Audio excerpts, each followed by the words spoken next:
The story begins over Antarctica, with Invincible carrying a man with a bomb strapped to his body, claiming the man ruined his afternoon. He throws the man with everything he had, clearing enough distance between him and the powerful explosion. The blast was so powerful it sent him flying into the snow below, but he recovers unharmed and gets up, claiming that if he keeps this up, he is going to give himself a heart attack. This happened 4 months ago, and Mark is now home in the bathroom reading a comic book. His mother bothers him, saying that he needs to stop reading and hurry up or he'll miss school. He finally finishes and goes downstairs, telling his mother that he even has 10 minutes to spare. He asks her if she knows where Dad is, but she hasn't got a clue. He didn't come home last night, but when they turn on the TV, they see him in Taiwan fighting a dragon monster. When the class is ended, Mark's friend William asks him if he wants to hang out tonight at one of their friends' houses, but Mark says he can't because he works at Burger Mart after school. Mark goes out to throw the garbage, but he puts a little too much force into it and sends the garbage flying into the air. He is pleasantly surprised to see that his powers have finally started to develop. It was about time. Later at home, his mother prepares dinner and says they should start because Nolan isn't coming. But she is wrong because her husband flies right in and sits on the chair. Debbie asks Nolan if he took care of that dragon in Taiwan, and he says it was easy once he found out who was actually controlling the thing. Mark tells his parents that he finally got superpowers, but both of them seem unimpressed. After dinner, he sneaks outside and flies for the first time, remarking that even if he falls, he should be unharmed because he is invulnerable. The next day, he decides to test his new powers and picks the perfect moment. While 3 robbers are running away from the police, he ambushes them and knocks them out effortlessly, while one of them asks if he is trying to stop them or rob them. Even though he does a good job, his suit makes him look like a robber himself. But nevertheless, his father, who watches the whole thing, is impressed. He asks his son to follow him, and both of them fly away, heading toward a tailor shop.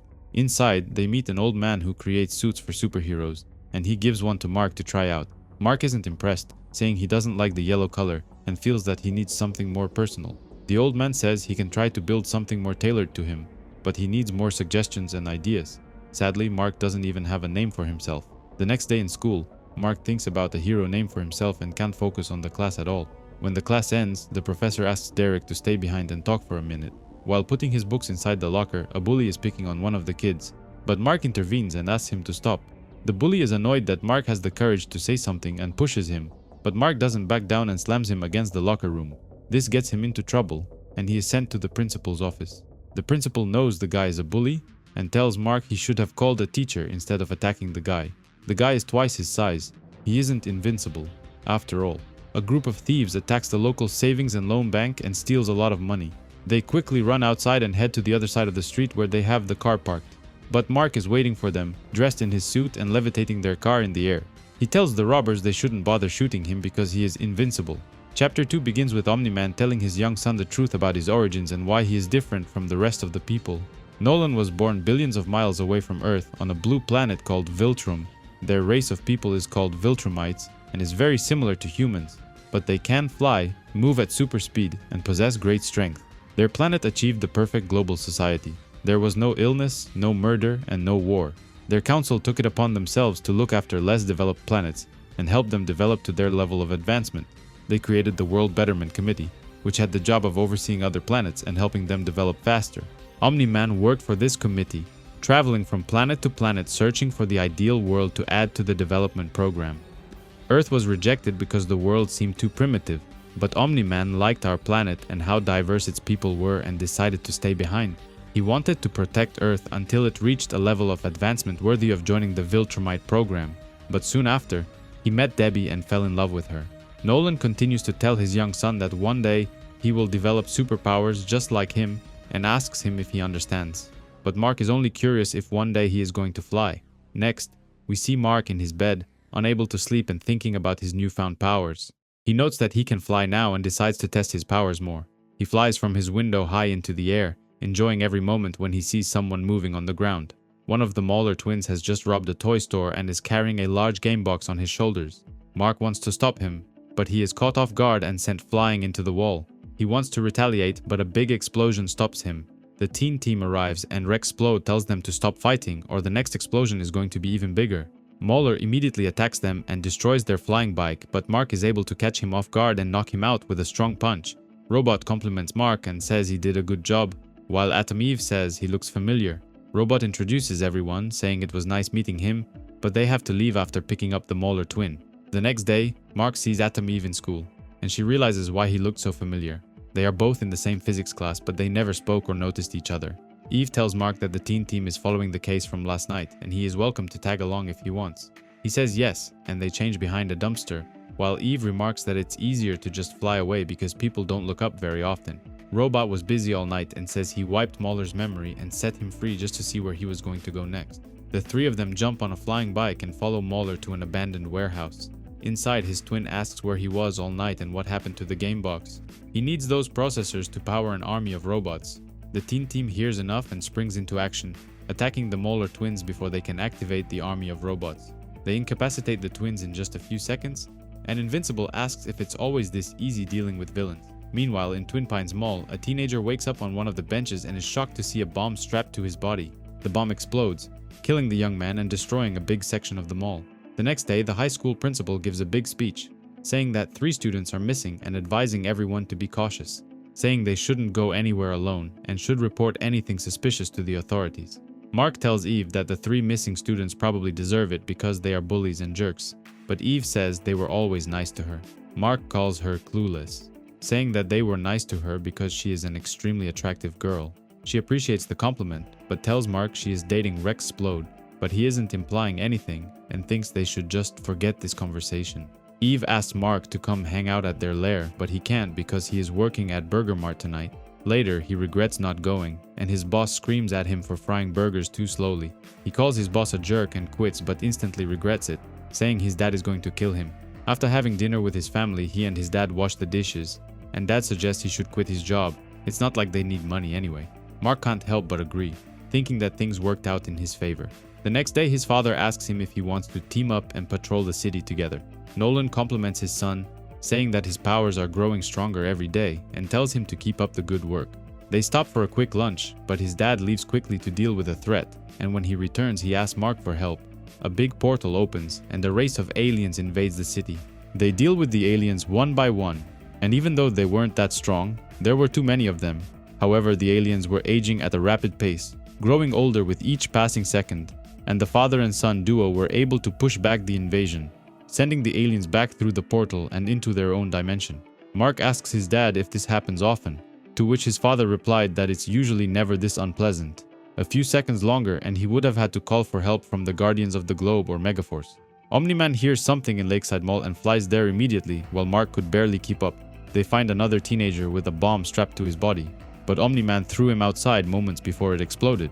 Invincible recognized the kid, saying it was one of the missing students from his school.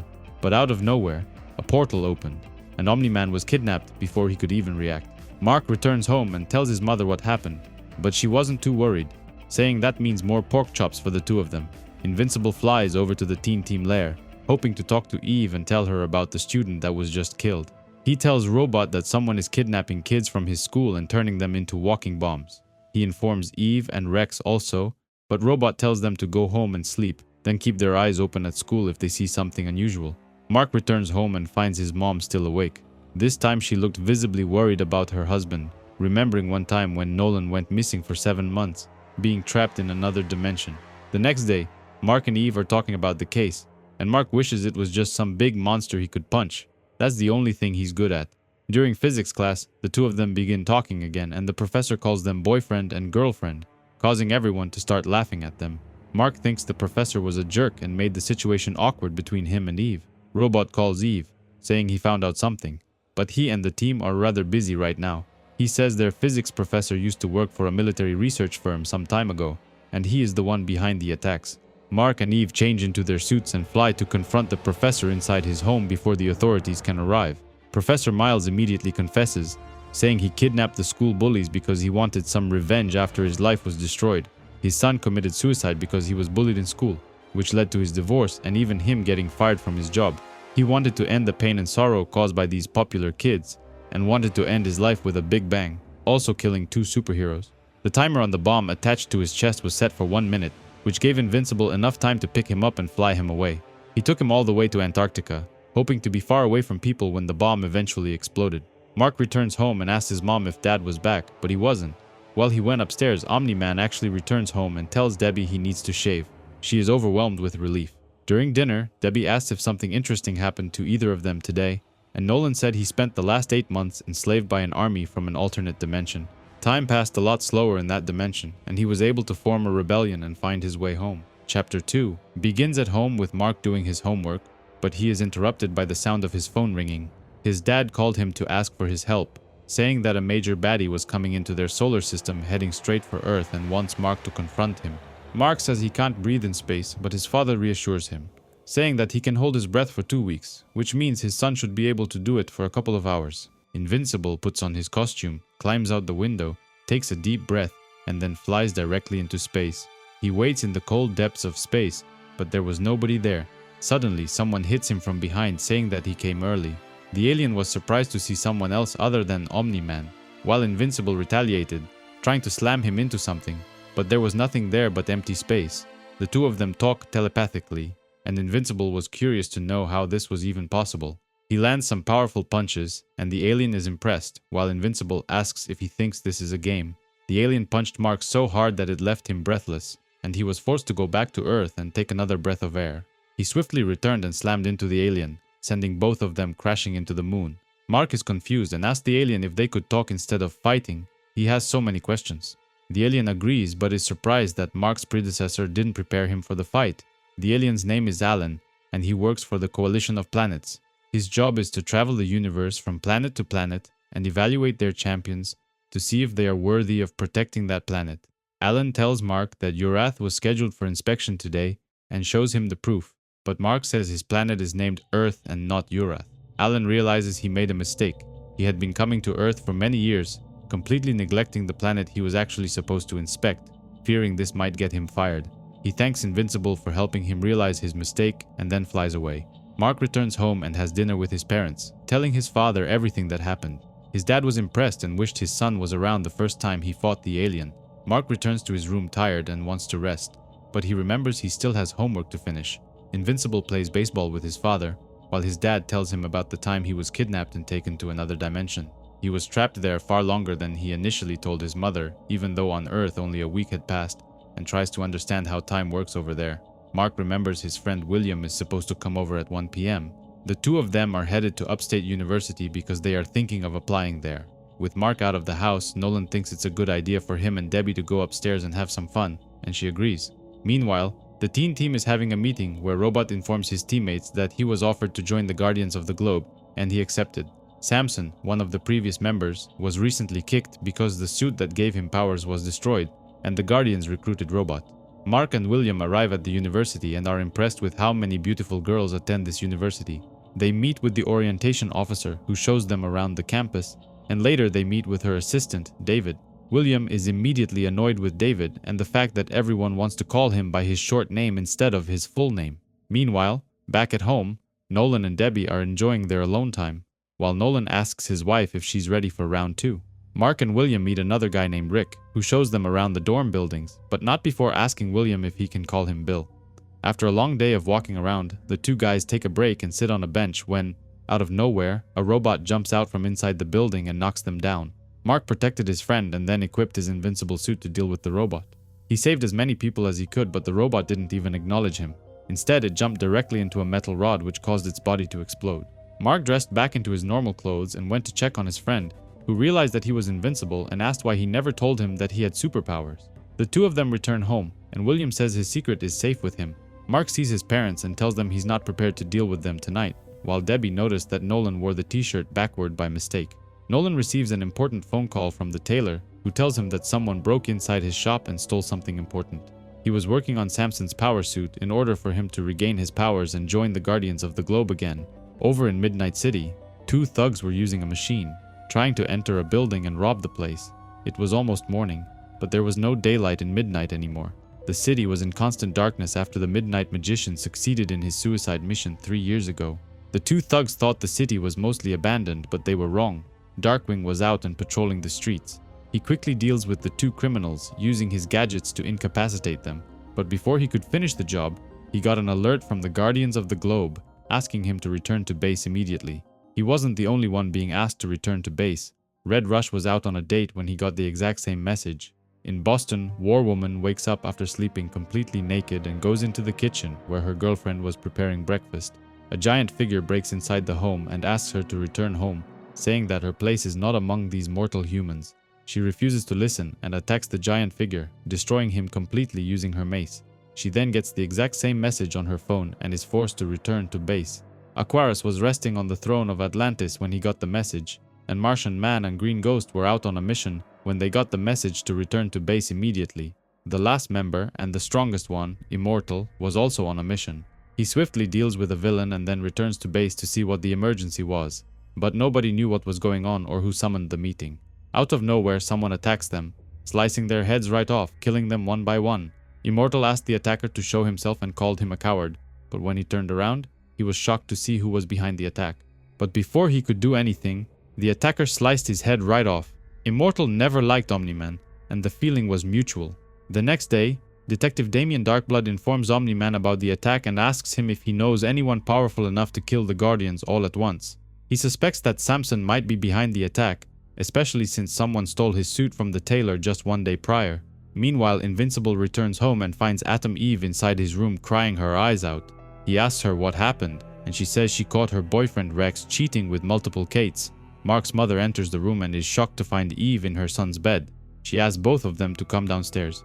She is upset with Mark for bringing girls into his room, but before her son could explain what was going on, Nolan comes inside and tells Mark the Guardians of the Globe were killed and they need to attend the funeral tomorrow. The next day, Omni-Man was getting ready to attend the funeral, and Debbie asks him if he thought about what they're going to do for Mark's birthday next week, but he completely forgot about it.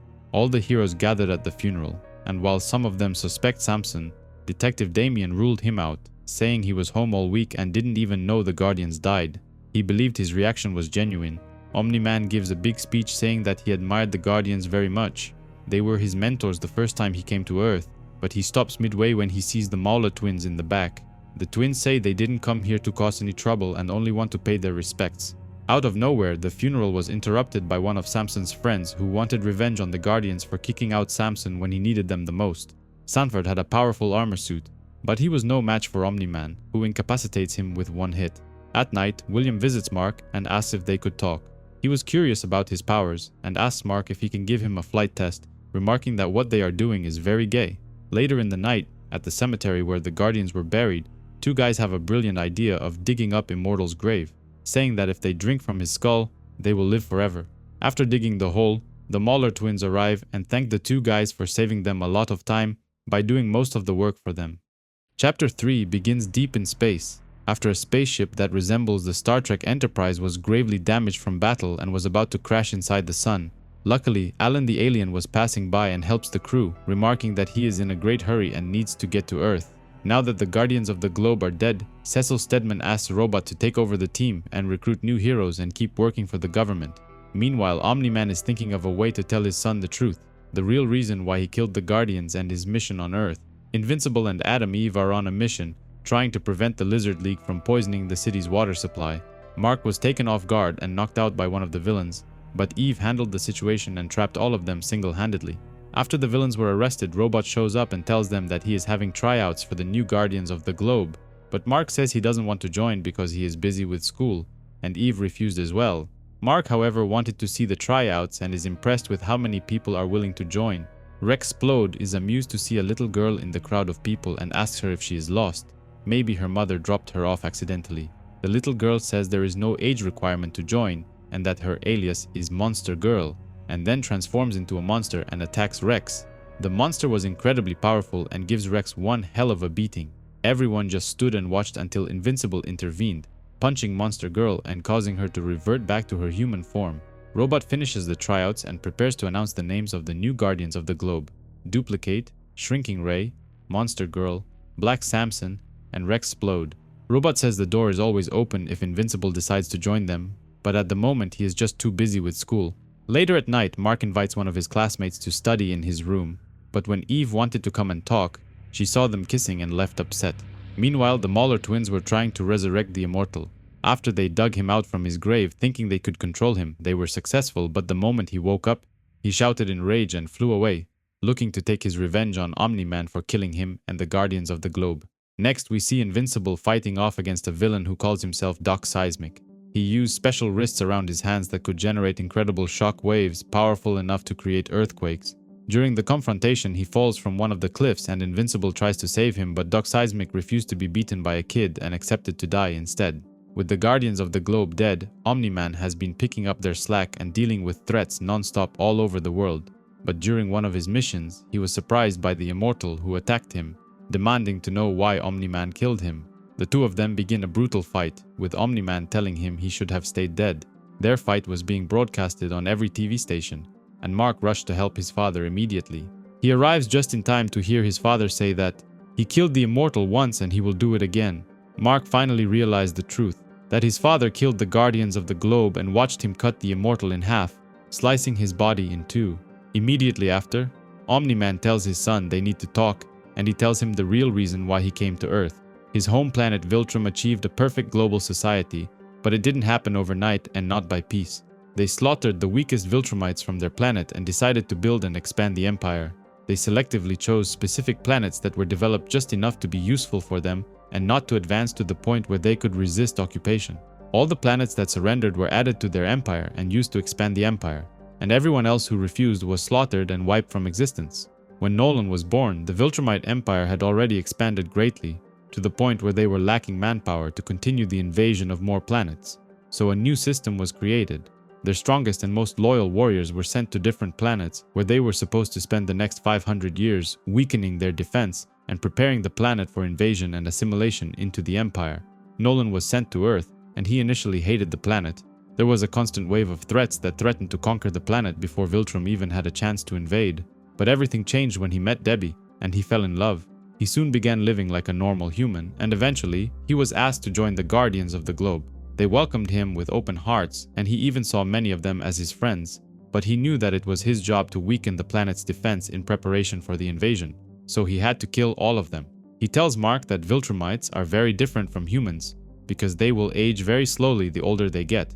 Eventually, everyone on Earth will be dead, and they will still be alive. Humans mean nothing to them, and his wife is nothing more than a pet to him, even though he loves her. He wants Mark to join him and accept his true origins, to help him prepare the planet for assimilation by the Viltrume Empire. Mark rejects his father's offer and says that Earth is his home and he won't allow him to destroy it. His father grew tired of his son and punched him, sending him crashing through several buildings and killing hundreds of people. Nolan asks his son if he sees the truth, how fragile humans are, that just one punch is enough to kill thousands of them. In the grand scheme of things, humans mean nothing. In a few hundred years, most civilizations will disappear. Mark continues to fight his dad going inside the subway, destroying everything around them and killing even more people. Nolan says that his loyalties are with the Viltrume Empire, and he would rather see this planet burn and all life eradicated, rather than spending another minute as one of their own. This infuriates Mark, and he attacks his dad, but he retaliates, dismissing his attacks as if they meant nothing. Nolan calls his son a fool for opposing him and is disappointed in him. He thought he would understand and join him in his quest. He continues to beat his son senseless and even says that if he refuses to join him, he will kill him. Remarking that the older they get, the slower they age, they will eventually witness the end of this civilization. And what will he have in 500 years? Mark says that he'll have his dad. Nolan was furious at his son, but he couldn't kill him. He eventually stops and flies away into space with tears in his eyes. The government finds his broken body in the freezing mountains, barely alive, and takes him back to the infirmary. 2 weeks later, Mark recovers, and a man named Cecil Stedman visits him. Cecil says he works for the government and he was collaborating with his dad for years now. He was the one sending him into dangerous missions to deal with threats all over the world. He wants Mark to join the Guardians of the Globe and work for him, saying that he will reward his family and take care of their finances. He shows him a secret laboratory where they were performing experiments and even trying to resurrect the Immortal once again. Cecil told Debbie the truth about her husband, and she and Mark return home after many weeks spent recovering. In his first night home, Mark gets a message from Cecil telling him to fly directly into space and talk to the alien he met before. Alan returned and tells Invincible he had no idea that Earth was marked by the Viltrume Empire. He was shocked to find out that Omni-Man was his father and that he abandoned Earth. It's not a common thing for Viltrume agents to do so. Alan works for the Coalition of Planets, a group of races that want to stop the Viltrume Empire from expanding, and tells Invincible he needs to go back and report everything he knows. Meanwhile, Mark says he will finish high school. Chapter 4 begins in Saudi Arabia with the Guardians of the Globe fighting against another invasion from the Flaxan Empire. After they captured Omni-Man and took him back to their own dimension, he rebelled against them and was able to destroy most of their homeworld, taking them many centuries to repair. Time passes much faster in their dimension. A few months on Earth is like a few hundred years on their homeworld. The Flaxan Empire returned to Earth more prepared this time and in greater numbers. A special device attached to their wrists allows them to counteract the side effects of being on Earth and slow down their aging greatly. But Robot was able to spot this and started destroying the wrists. This caused every Flaxan soldier to age very rapidly, and they retreated back into their own dimension. Invincible returns home and finds the Immortal waiting for him. The Immortal tells him that he doesn't trust him because of what his father did, and even though he rebelled against his father's wishes, he will be keeping an eye on him going forward. Inside his room, Cecil was waiting for Mark and tells him that the conversation he and his father had before he left Earth was recorded and leaked on every TV station. Everything he said about the Viltrume Empire and the invasion was leaked to the public, and even though his mother already heard it before, it felt just as devastating as the first time. Donald informs Robot that his new team of superheroes isn't doing too well. The previous heroes were much stronger and faster. He informs the Guardians that a new hero named Bulletproof was added to the team, and the Immortal has also joined as an advisor and equal to Robot. A few days pass by, and Cecil asks Invincible to come to the Pentagon immediately. After Omni-Man killed Aquarius, the Atlantean people were left without a king, and according to their traditions, the one who killed him should marry the queen. Since Omni-Man left Earth, this responsibility falls onto his son, Invincible. The Atlanteans take him back to their city, while Cecil promises to talk to the legal team to find a way out. Invincible meets the Queen of Atlantis and is informed by Lethan, her trusted servant, that he needs to get ready for the wedding ceremony because they will get married today. Mark immediately calls Cecil and tells him that the wedding is taking place today and he needs to find a way out immediately. Mark realizes that Lethan was deeply in love with the Queen and makes a deal. According to their traditions, in order to marry the Queen, you must first prove your bravery by defeating a giant beast and then perform the act of love with the Queen in front of everyone living in Atlantis. Mark helps Lethan to defeat the giant monster and prove himself worthy of marrying the Queen. He then leaves Atlantis, while Lethan makes love with her inside a giant arena in front of everyone in Atlantis. The story continues in another dimension, where Invincible and his father have taken over the world completely and were preparing for the Viltrume invasion. We see a man called Livy Angstrom running away to meet with Robot and the Immortal. They were part of the resistance and were praying that nobody saw Livy when he came here. Sadly for them, he was spotted by Invincible, and he and his father break inside and kill the Immortal and Robot. But just before killing Angstrom, another version of him from our dimension comes through a portal and drags him inside the wall. On the main Earth, we're shocked to see that the planet was being invaded by a race of aliens, and the heroes were doing their best to stop them. The attack was devastating. The aliens were just too many and overwhelming the heroes, but something unexpected happened. They stopped the attack and retreated back to their ships, leaving Earth without any explanation. Atom even spots someone in the sky flying at incredible speed, but they couldn't see who it was. The attack on Earth was devastating, causing mass destruction everywhere, and even their high school was closed down for repairs. Cecil blames Robot for the Guardians' inability to deal with the threat and fires him. The Immortal was placed as leader of the Guardians, and Robot was allowed to stay on the team. Meanwhile, the demon detective comes to the Pentagon and demands to speak to Cecil, saying that he finally figured out who killed the Guardians of the Globe. The secretary says that everyone already knows that it was Omni-Man and laughs at him while asking if he watched the news recently. Meanwhile, Angstrom Livy brings his variant from the other dimension to a secret hideout near the docks, saying he will explain everything once they go inside. They enter the warehouse and find hundreds of other variants of themselves from other dimensions. Mark continues his life and goes on a date with his girlfriend Amber, while the city continues to rebuild itself after the devastating attack from aliens. At the end of the night, Mark asks Amber if they want to go inside his room just to talk, but he finds his mother drunk and passed out on the couch, so they go outside on the porch. They spend the night talking and kissing. The next day, Angstrom breaks inside the prison using his dimension-shifting abilities and asks the Mauler twins to follow him if they want to escape.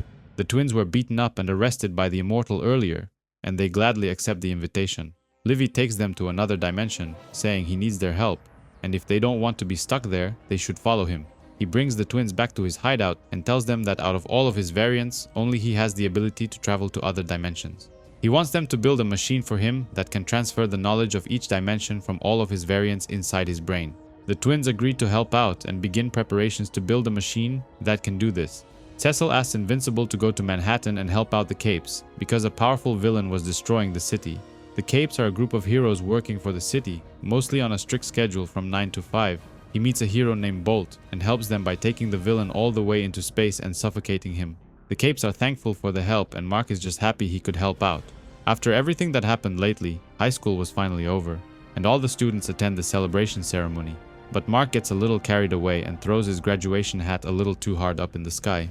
Mark has been working non-stop for the government, going everywhere Cecil asked him to go, and this time it's no different. Cecil tells Mark that ever since the invasion, the space program has become a priority, and the government is sending a shuttle to Mars and wants Invincible to go along and make sure nothing goes wrong. Mars is inhabited by the Martian people, but they mostly live underground and shouldn't be an issue. The astronauts arrive on Mars while Mark stayed behind, hiding so they couldn't spot him. The astronauts were taken prisoners by the Martian race and taken inside an underground base.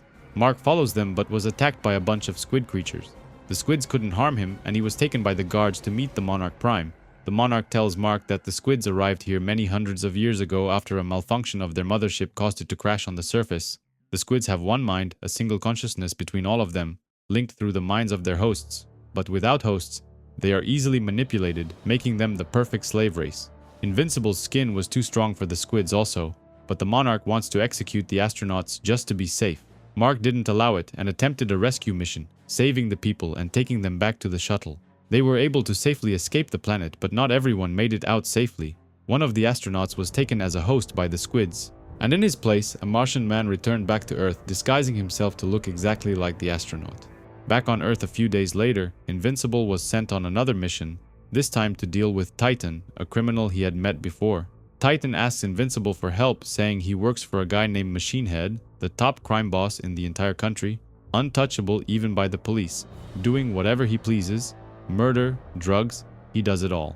Mark agrees to help Titan defeat the crime boss and attacks his office together. However, Machine Head was protected by his personal guard of highly trained mercenaries like Battle Beast, Magnatak, Kursk, Furnace, Magmaniac, and the Tether Tyrant. The two of them didn't expect such strong villains to face, and they quickly got outmatched. Battle Beast attacked Invincible and completely destroyed him, knocking him out with just a few hits. Luckily, the Guardians of the Globe came to help and did their best against the villains. Black Samson and Bulletproof attacked Battle Beast, but he completely destroyed both of them, sending them both into instant comas. He was highly disappointed, saying he came to Earth because he was promised worthy combatants, but he only wasted his time coming here, so he left. After everyone left and Machine Head was arrested, Titan returned to the office and took his place, becoming the new crime boss. Chapter 5 begins in Mark's room, after Atom Eve visited him saying she wanted to talk. Eve tells Mark she wants to quit being a superhero and do something else. She has incredible powers that allow her to rearrange matter and create anything she wants. She wants to use these powers to help people and do some good in the world, and not just fight villains. Invincible can handle that. She says goodbye and tells Mark she is going to Africa to help people who need her most, but she promises to talk to him immediately after she settles in. Meanwhile, the Mahler twins inform Angstrom Livy that the machine they are building for him, which will allow him to transfer all the knowledge from his variants from other dimensions into his mind, will be finished by next week. High school is finally over, and Mark and his friend William are now students and roommates at Upstate University. William asks Mark about his parents, but he doesn't want to talk about it and just goes to sleep. Their first day in the classroom is interrupted by a senior student named Sinclair, who never attended this class because he always thought it was beneath him. He is now forced to take the class to finish his school and acts like a jerk. Amber visits Mark and the two of them walk around the campus, but out of nowhere, a hybrid robot attacks them, the same kind that attacked Mark when he first came to visit the university. Mark abandons Amber and changes into Invincible, immediately dealing with the hybrid, but when he returns, Amber is mad at him for abandoning her and doesn't want to talk to him. We later discover that these hybrid robots are actually manufactured by the jerk student Sinclair, who has been experimenting on dead people, trying to bring them back to life in the form of hybrid robots. His experiments haven't been too successful. Most of the hybrids are brain-dead zombies who just want to kill themselves, so he wants to experiment on live subjects. Invincible is sent by Cecil on his next mission inside Midnight City. The city was cursed after the Midnight Magician cast a spell that shrouded the city in everlasting darkness. The government wants to take back the city and sends Invincible to inspect the area. He finds Nightboy, Darkwing's assistant, who has gone a little crazy, killing survivors still living inside the city. Nightboy takes Invincible inside the Shadowverse, a dark dimension without any light from which nobody could escape. However, Mark grabs his hand and refuses to let go, saying he won't let go unless he takes both of them out of there. Eventually, Nightboy surrenders, and both of them leave the dark place. Invincible takes him to the Pentagon, where he is handcuffed and arrested immediately. Next, we see Robot going inside a secret room, kneeling down, and opening his suit for someone. Robot was actually a very sick person living inside a tube who was using drones to do his bidding. After the incident at the university with the hybrid, Amber refused to talk to Mark anymore, so he came to visit her. She was shocked to find him inside her room and he wanted to tell her the truth. But before he could even begin, Cecil tells him there is another emergency and needs him immediately. Mark tells Amber he will come by later and explain everything, and then jumps out the window and flies away.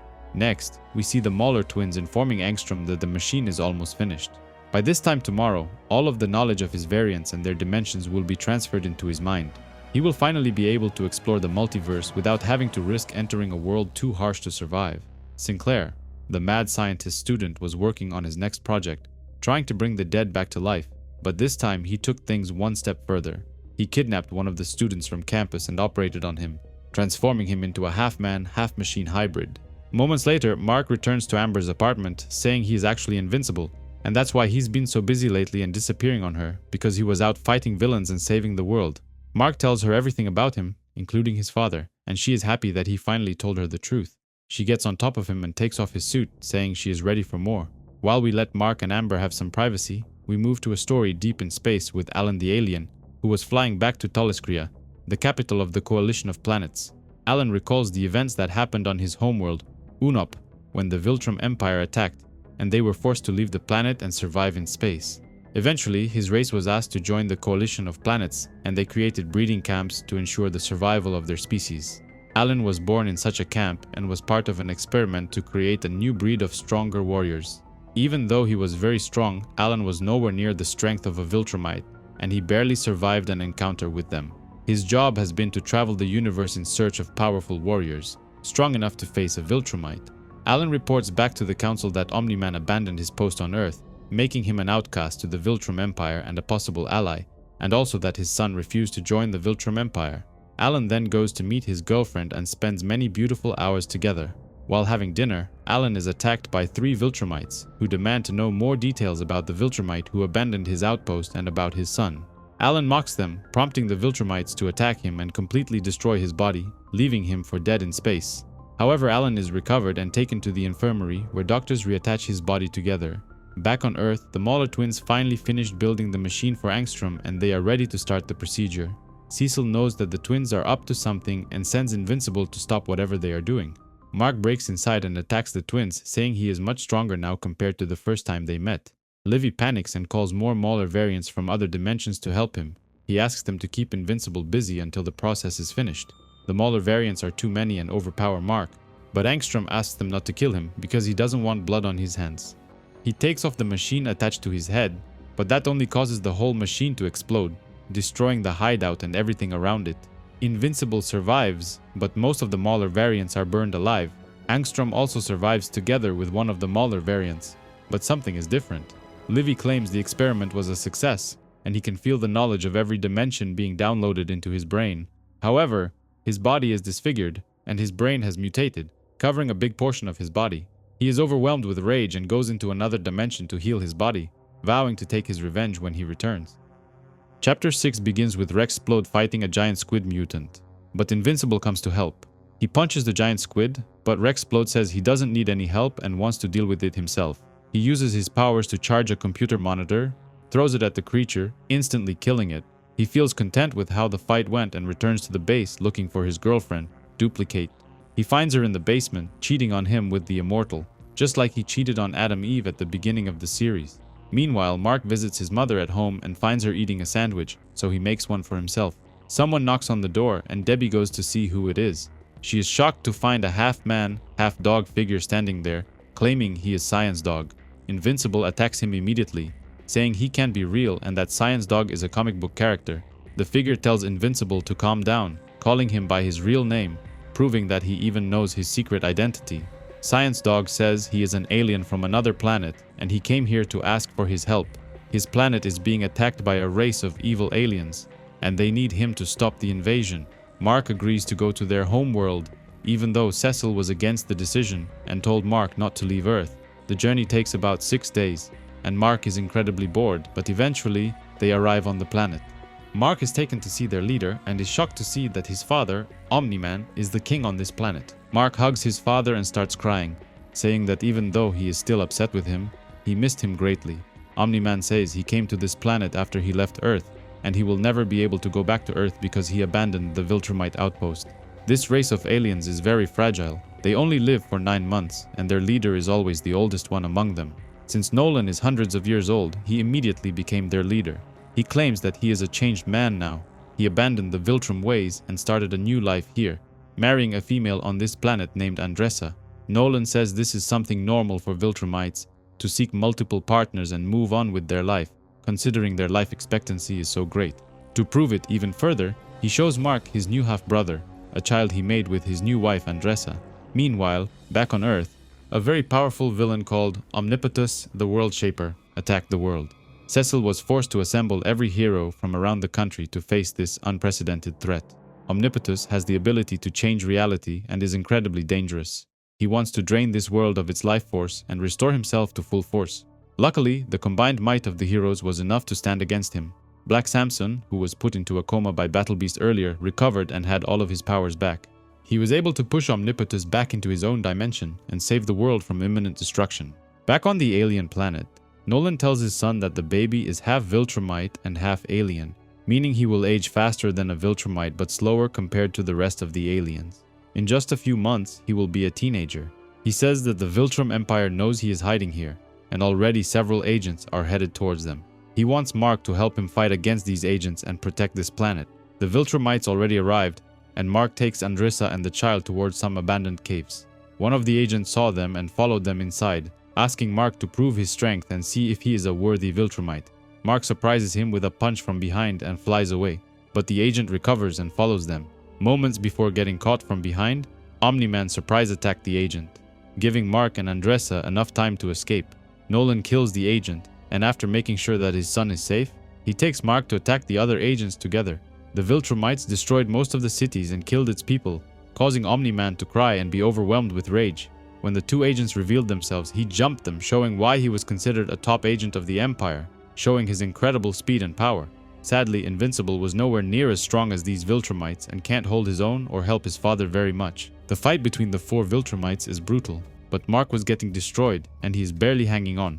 His father gave everything he had and tried to save his son, destroying the 2 Viltrumites and shattering their bodies. However, the 3rd agent was still alive, and he was able to surprise Omni-Man from behind, even though he was holding his organs in his hand. The agents called for reinforcements who took Omni-Man prisoner and healed Invincible. One of them said that Mark proved himself a worthy member of the Viltrumite Empire, and he will be allowed to live. He was given 100 years to return to Earth and prepare the planet for invasion, and if he failed to do so, he would be executed on arrival. After he recovered from his injuries, Mark helped the aliens rebuild most of their cities, but Andressa had another favor to ask. She wants Mark to take her son back to Earth and protect him, saying that she will be dead in a few weeks and the child will be all alone. After being gone for over a month, he returns home and greets his mother, who says she was worried. Mark tells her she met with his dad on the planet, but he didn't want to talk about it. He does have a surprise though, and shows her his half-brother, Nolan's son. Debbie was shocked to find out Nolan remarried and had another son, but she thinks the kid is kinda cute and agreed to raise him as her own. Chapter 7 begins in Mark's home, while his mother was playing and taking care of his half-brother, Oliver. Meanwhile, Robot goes looking for the Mauler twins because he wants to hire their services. Robot was actually a man named Rudy Connors, who was born disfigured and is forced to live inside a water tank that kept his body alive. He wants to hire the Mauler twins to help him transfer his mind inside a clone that he created. Rudy was one of the smartest people on Earth, and he was able to amass a great fortune, offering any price to the twins. Later, Mark visits his girlfriend, Amber, inside her dorm apartment and asks if she wants to visit Africa with him. She is very busy preparing for an upcoming test, but can't resist the urge to fly to Africa for free. Samantha had recently moved there and started a new life after abandoning Atom Eve persona. With her incredible powers, she can reshape atoms and create anything she wants and prefers to help people in need rather than fight bad guys. She built a house from scratch, and she and Mark spend the morning talking about Omni-Man, but also about the fact that he feels guilty about abandoning Amber all the time to fight criminals. Mark receives a phone call from someone claiming his mother wants to speak with him.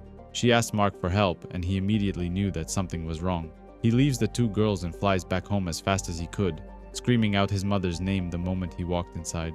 He finds his mother and Oliver taken as hostages by Angstrom Livy, the man with the crazy ability to travel to other dimensions. Angstrom blames Invincible for his disfigured body after his machine exploded while Mark was fighting the Mauler twins.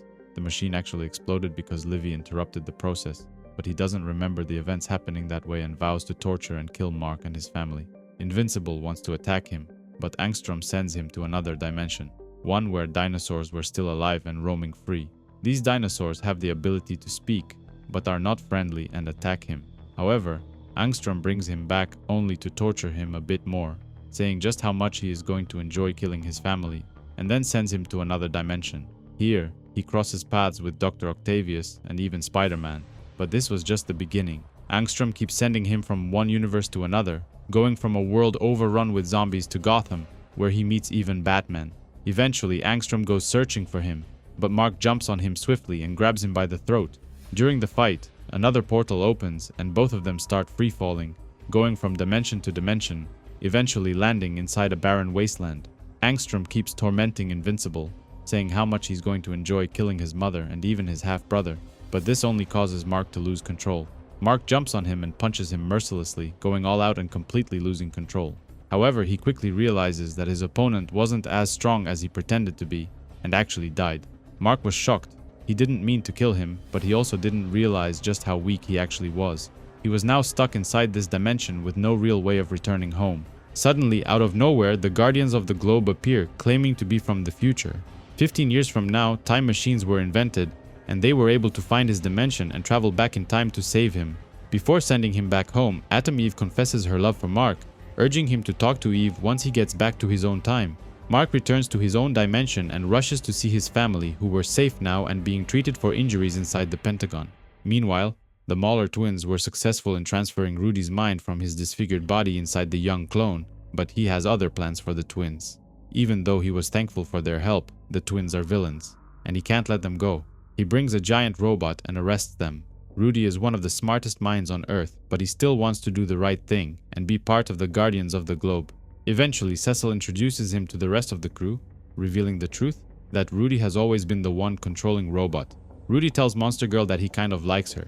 That's why he created a younger clone instead of a full-grown adult and asks her out. She says she doesn't have any friends and agrees to meet with him during non-working hours. Mark visits Art the tailor and asks him if he knows anything about his father's books. Before he was arrested by the Viltrumite agents, Nolan told his son to read his books, and Art thinks he might know what his father meant. He brings out a bunch of unpublished books that his father wrote. Mark realizes that these books aren't just fiction, but actually events and people that his father met in the galaxy.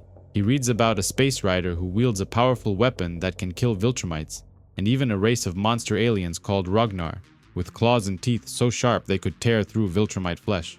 Nolan wanted his son to know how he could defeat Viltrumites. Chapter 8 begins in the Guardians of the Globe locker rooms, after Rex Splode just found out that Duplicate was marrying the Immortal. He reflects on their time spent together but says he would have never married her, maybe someone like Atom Eve. The Guardians are called to fight a familiar villain named Seismic Doc, who just escaped prison and summoned an army of underground monsters to help him fight the heroes. During the fight, the Immortal is overprotective of Kate, which causes her to get mad at him for embarrassing her in front of the Guardians. Meanwhile, a new hero who calls himself Shapesmith appears. He was able to single-handedly restrain Seismic Doc and prevent him from escaping underground. Shapesmith is actually a Martian manhunter in disguise, and he came to Earth disguised as one of the astronauts that returned from Mars. The Immortal is impressed by his skills and asks him to join the Guardians of the Globe. Later, William asks Mark to help him find Rick, a student from the university who has been missing for 4 months. Fellow students have been disappearing around the campus, and William wants to be the bait to see if someone tries to kidnap him. He falls asleep on a park bench while Mark was keeping an eye on him from the tree. Several hours later, a hybrid, half-robot, half-human, arrives and kidnaps him, taking him inside the sewers. Mark follows him closely but is jumped by several Reanimen, and they are stronger than they look. He fights the hybrids but is shocked to see that their friend Rick was actually one of these hybrids. The other one takes William inside the clock tower, where the mad scientist student Sinclair was performing experiments on people. He was kidnapping students from all over the campus and turning them into Reanimen, hybrid soldiers under his control. Mark was eventually able to break free and flies straight inside the tower, but their friend Rick stopped him. The hybrids were just too strong, and Mark pleaded with him to stop the attack and save William.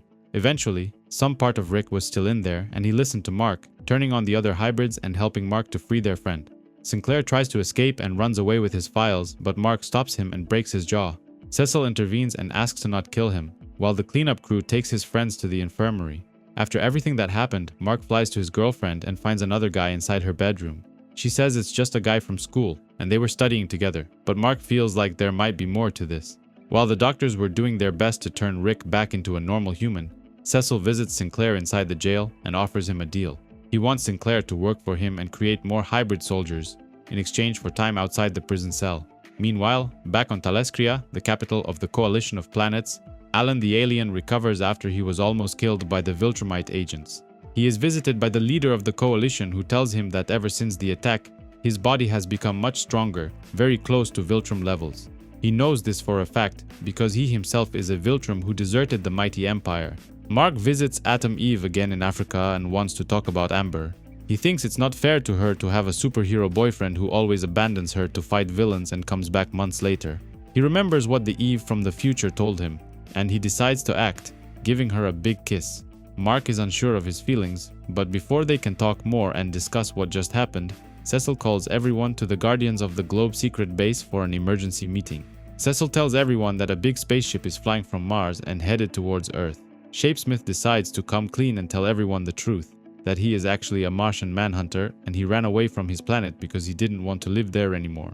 After he switched places with the astronaut back on Mars, the planet was probably overrun by sequids, a race of alien parasites that share a single mind and take control of other people, making them their slaves. The sequids have no effect on the Martian people because of their shape-shifting abilities, but the human astronaut was an easy target. The Guardians travel into space and break inside the giant spaceship and are initially greeted by the Martians, who blame Shapesmith for the invasion and want to kill him. The Guardians convince the Martians to join forces and fight against an overwhelming amount of sequids that try to take control of them. Rudy came along wearing the robot suit and realized that all the sequids communicate with each other on a single frequency. He is able to find and scramble this frequency, causing all the sequids to lose control and fall asleep. The Guardians successfully dealt with the parasites, but the Martians still wanted to kill Shapesmith because of his act of treason. However, Invincible didn't allow them to harm him. All of them escaped and safely returned back to Earth. While all of this was happening in space, back on Earth, the Lizard League took over a missile silo in Wyoming, hoping to blackmail the government into giving them money for not launching nuclear missiles. The leftover heroes like Rexplode, Shrinking Ray, and even Duplicate were sent to neutralize the threat. However, the fight was extremely brutal, and everyone except Rexplode was killed. Rex survived until the very end, and even had his hand bitten off when he put an explosive device inside one of the villains' mouths. However, the leader of the Lizard League was still alive and shot him in the head, but luckily he survived and was able to knock him out with a powerful punch to the face. Mark returns to Earth and wants to see his girlfriend at the university, but when he gets there he sees Gary, one of her friends from school, leaving her room. Mark feels sorry about abandoning her every time to go fight bad guys and monsters, but it's his job and he can't escape his responsibilities. He loves Amber and wants what's best for her, and eventually they both agree that the two of them being together doesn't make much sense. They cuddle one time and wish each other the best, before breaking up for good. Invincible visits Rexplode in the hospital, saying he feels horrible for missing the fight, but Rex couldn't help but feel jealous for all the praise Invincible got for stopping the alien invasion, while everything he had to do in Wyoming will remain a secret. The chapter ends with the astronaut that was left stranded back on Mars finally arriving home after being missing for several months. But there was something wrong with him. He wasn't himself. Several sequids survived and took control of his body, claiming that their plan is to take over the world. Chapter 9 begins on the moon after the government built a space station there, and Invincible was sent to make sure nothing bad happens to it. One of the astronauts says he doesn't trust Invincible after his dad threatened to destroy the entire planet. But one of the astronauts that was sent on Mars defends Mark, saying he saved her life. Cecil calls Mark back on Earth to deal with a giant villain who was destroying the city and demanded to be appointed president. But before they could fight, the Guardians of the Globe arrive and take over the case, leaving Invincible to return to the moon station. Mark returns home, and his mother tells him that Oliver has grown quite a lot since last time thanks to his Thraxian DNA from his mother. Mark tells his brother he is still too young to get his powers, but while they enjoy a friendly game of baseball, Oliver surprises his brother by flying and catching the ball. Their mother is also impressed with how fast Oliver developed superpowers. But still, she doesn't allow flying inside the home. Meanwhile, at the Guardians base in Utah, Immortal is mourning the death of his wife, Duplicate, and tells Cecil he never felt so bad about losing anyone before. The conversation is cut short when an unknown object approaches Earth at high speed, and Immortal leaves to confront it. He flies into space and meets Alan the alien, who returned to Earth to speak with Invincible, but Immortal attacks him believing he is an invader. Alan claims he wasn't hurt and that Immortal is weak, but before he can retaliate, Invincible shows up and calms everyone down. After a small introduction, Alan and Mark fly down to Earth to talk in private. Mark tells him about his father's books that he's been reading, trying to find ways to hurt the Viltrumite people, and also tells him about Oliver, his half-brother. The Immortal returns to base, feeling even more depressed, and tells Cecil he wants to quit working for the Guardians, taking a leave of absence until further notice. After Alan left, Atom Eve visits Mark and says she heard he was single now and wants to know if they are dating now or what. She tells Mark she always liked him, but when they first met she was dating Rex, and later he was dating Amber and couldn't do anything about it. Mark likes Eve, but he isn't sure what he should do, prompting Samantha to just leave. The next day, Debbie tells Mark about a guy named Paul she recently started seeing from work.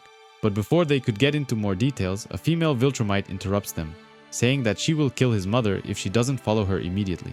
Anissa was sent here to inspect Invincible's progress and tries to convince him that Viltrumites are not just a warmonger race looking to conquer and destroy other races. She says that the Viltrum Empire helps other races and offers them technology in return for resources and hundreds of years of prosperity, but Invincible doesn't buy it.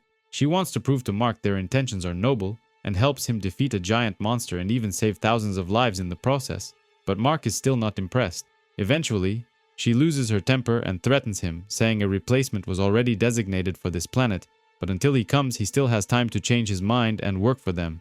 If the planet is not ready for conquering by the time his replacement arrives, he will be executed and the planet will be completely destroyed. While Alan the alien was returning back to the coalition of planets with good news, he is ambushed by the same Viltrumites deep in space.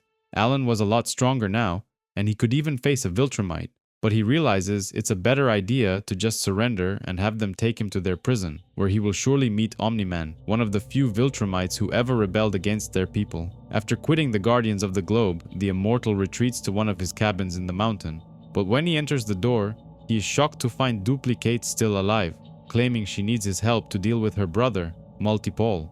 Meanwhile, across town, Fightmaster and Dropkick, two people from the future, are stealing the Declaration of Independence, claiming to be from the future. Invincible and Rexplode fight them and manage to stop them, but they are surprised by Multipole, Kate's brother.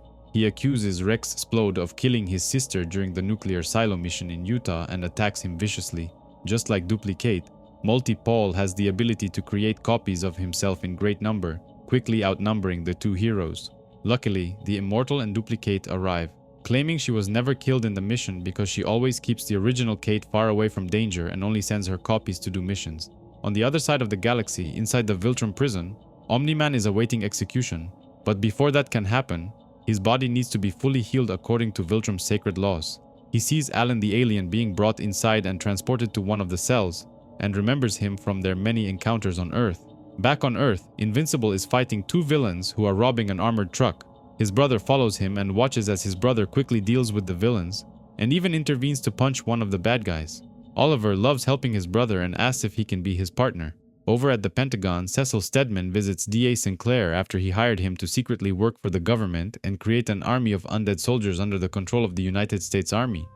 Chapter 10 begins with a massive attack on every league of heroes from across the country, including the Dragon Crew in Chicago, the Dynamo 5 at the Aquarium, the Capes in New York City, and even the Guardians of the Globe in Washington, D.C. Nobody knows who organized the attack or how they knew exactly where to strike. Invincible went to visit Samantha in Africa after she confessed her love for him, and he left her standing. But she wasn't in the mood to talk. Cecil warns him of the attack on the heroes, and the two of them immediately fly back to help. Dr. Seismic escaped from prison and launched the attack on heroes, managing to capture all of them and trap them underground. Invincible breaks inside the cave and tries to stop the evil doctor, but he was confronted with two giant monsters that were incredibly powerful. Wolfman escapes also and tries to help, but they were overrun by the crazy amount of monsters, and Invincible gets knocked out. Stedman was left with no choice and asked A.D. Sinclair to send his army of reanimant soldiers trained to work for the government. The new Darkwing leads the attack against Dr. Seismic, and he is able to free most of the heroes. Everyone joins forces and attacks the monsters together, turning the fight in their favor. Invincible wants to surprise the Doctor from behind, but Darkwing pulls him inside the Shadowverse and knocks him out cold.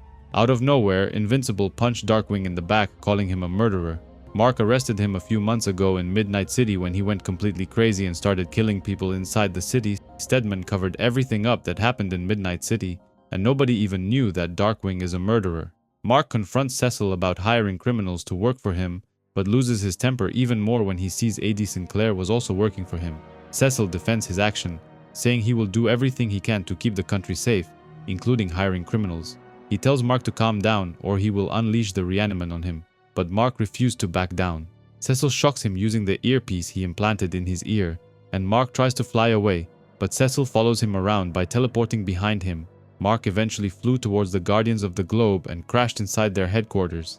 Cecil tells everyone to stand down, but the heroes refuse to listen to him and decide to help Invincible. Rudy is able to deactivate the device inside Mark's head, and Mark defends himself, destroying most of the Reaniman. He tells Cecil they are done working together and threatens to kill him if he ever comes near him again, or if he tries to recruit his brother Oliver. The heroes that helped Invincible all decided to leave the Guardians of the Globe and create their own League of Heroes. Mark returns home all bruised up and talks to Samantha, explaining everything that happened between him and Stedman. He also tells her that when he was being attacked by the Reaniman and he couldn't fight back, all he could do was think about her and that he loves her very much. The two of them kiss for the second time, while Oliver watched from his window saying how gross this looks. Next, we see a distant memory when Cecil was taken hostage by two villains who wanted to poison the world using a deadly gas, but Sir Brit was able to stop them. Cecil was hurt in the escape. That's why he has that scar on his face, and the two villains were presumed dead. Many years later, when the Pentagon was under attack, the two villains emerged again, but this time they were on their side and managed to stop the attack. Cecil's boss faked their deaths and hired them to work for the government, which made Cecil realize what it means to use any means necessary to achieve your goal. Later, he did the same thing when he contacted Omni-Man and made a deal with him to work for the government. Everything Cecil did over the years was to keep his country safe, no matter the cost. Back in the present, Invincible and his brother get new suits from the tailor, and Oliver joins him on their mission together, calling himself Omni-Kid. When two villains attacked the Stronghold Penitentiary trying to break out Multipol, Oliver ignored his brother's orders and charged them head-on. He was immediately electrocuted and knocked unconscious, falling on the ground. Luckily, his brother was there to save him and deal with the criminals, shouting at his brother to never do that ever again. Mark ends the night with Eve on the rooftop talking about his brother, but someone was watching them from far. Livy Angstrom was still alive after Mark nearly killed him, and he came back to get his revenge. The Mauler twins attacked the nuclear silo in Utah and quickly took over the base. Invincible and his brother came to stop them, but the twins said they planned to launch one of the rockets into space and disrupt communication satellites. The twins wanted to launch one of the rockets into the sun and create a giant solar flare, disrupting every communication satellite and forcing nations to pay them if they wanted to bring them back online. While Invincible left to prevent one of the rockets from leaving Earth's atmosphere, his brother was left behind to deal with the twins. Oliver goes all out and kills one of the twins, leaving the other one in shock. When he saw how strong Oliver actually was, the other twin gave up, saying he surrenders. But Oliver didn't stop there. He punched him straight in the head, killing him in an instant, and then defended his actions, saying it was an accident. Mark returns to the base and is mad at his brother for killing the twins, and on top of that, Oliver didn't even feel sorry, saying it's better to deal with villains this way so they never return. Now that Invincible wasn't working for Stedman anymore, he had to patrol the streets on his own and sees Titan, the city's new crime boss, sitting outside the penitentiary. Titan was working for a larger mafia boss and was tasked with breaking out Multipol from prison. The previous attempt failed, and Titan wanted to do it himself, but his boss Mr. Liu grew impatient and showed up instead. Using a soul projector manifested in the form of a giant dragon, he was able to break out Multipol from prison and escape before Invincible could do anything. Chapter 11 begins in Paris with Mark and Samantha having a romantic dinner next to the Eiffel Tower, when, out of nowhere, a portal opens and two guys from the future emerge. Invincible encountered Fightmaster and Dropkick before when they tried to steal the Declaration of Independence, but this time they came to ask for his help. They bring Invincible into the future and ask him to fight their king because he completely lost his mind. Mark was shocked to see the king was none other than the Immortal, who looked noticeably older now but still alive and kicking. The king tells him that Mark left Earth hundreds of years ago, leaving him alone to rule the planet, but he grew tired of being immortal while seeing everyone around get older and die. He asks Invincible to kill him. He's the only one who can do this and begs him to do it. Mark didn't want to do it, but he was left with no choice and rips off his head in a moment of rage. The two guys from the future return Mark to the present just seconds after leaving, and he was able to continue his date with Samantha. Meanwhile, somewhere deep in space inside the Viltrumite prison, Alan the alien let himself be arrested just to get closer to Omni-Man and help him escape the prison together. Alan was a lot stronger now, and the guards couldn't even kill him, so they just gave up. Alan talked telepathically to Nolan inside the prison and became good friends, and eventually, he tried to escape. He let other prisoners out to create a distraction, including Battle Beast, who was also a prisoner there. Two Viltrumite agents were performing the execution, beating the life out of Omni-Man when they broke him out. The two of them joined forces and killed the agents, and Nolan said that nobody else was coming, because there are less than 50 pure-blooded Viltrumites left in the whole universe. Back on Earth, Mark wakes up next to Samantha in bed after a wild night together and talks about lacking privacy by living with their parents. Things would be much easier if they had a place of their own. Mark receives a phone call and says he needs to leave, promising to explain everything later. His ex-girlfriend Amber has a new boyfriend named Gary, but even though she says he is nice to her, last night he lost his temper and hit her. Mark was furious and left immediately, searching for Gary. He threatens to kill him if he ever dares to lay his hand on Amber again. While this was going on, Mark's brother was out on his first solo mission, dealing with a giant metal robot villain. Kid Omni-Man did pretty good on his first mission, but in the end, his brother had to step in and end the fight. Mark returns home and tells Samantha everything that happened with Amber, saying he has a problem with temper and almost killed that guy for hitting her. While talking to his brother outside, Oliver sees a reflection hidden in the trees, and Mark tries to catch it, but it exploded. Someone was watching them and recording their actions.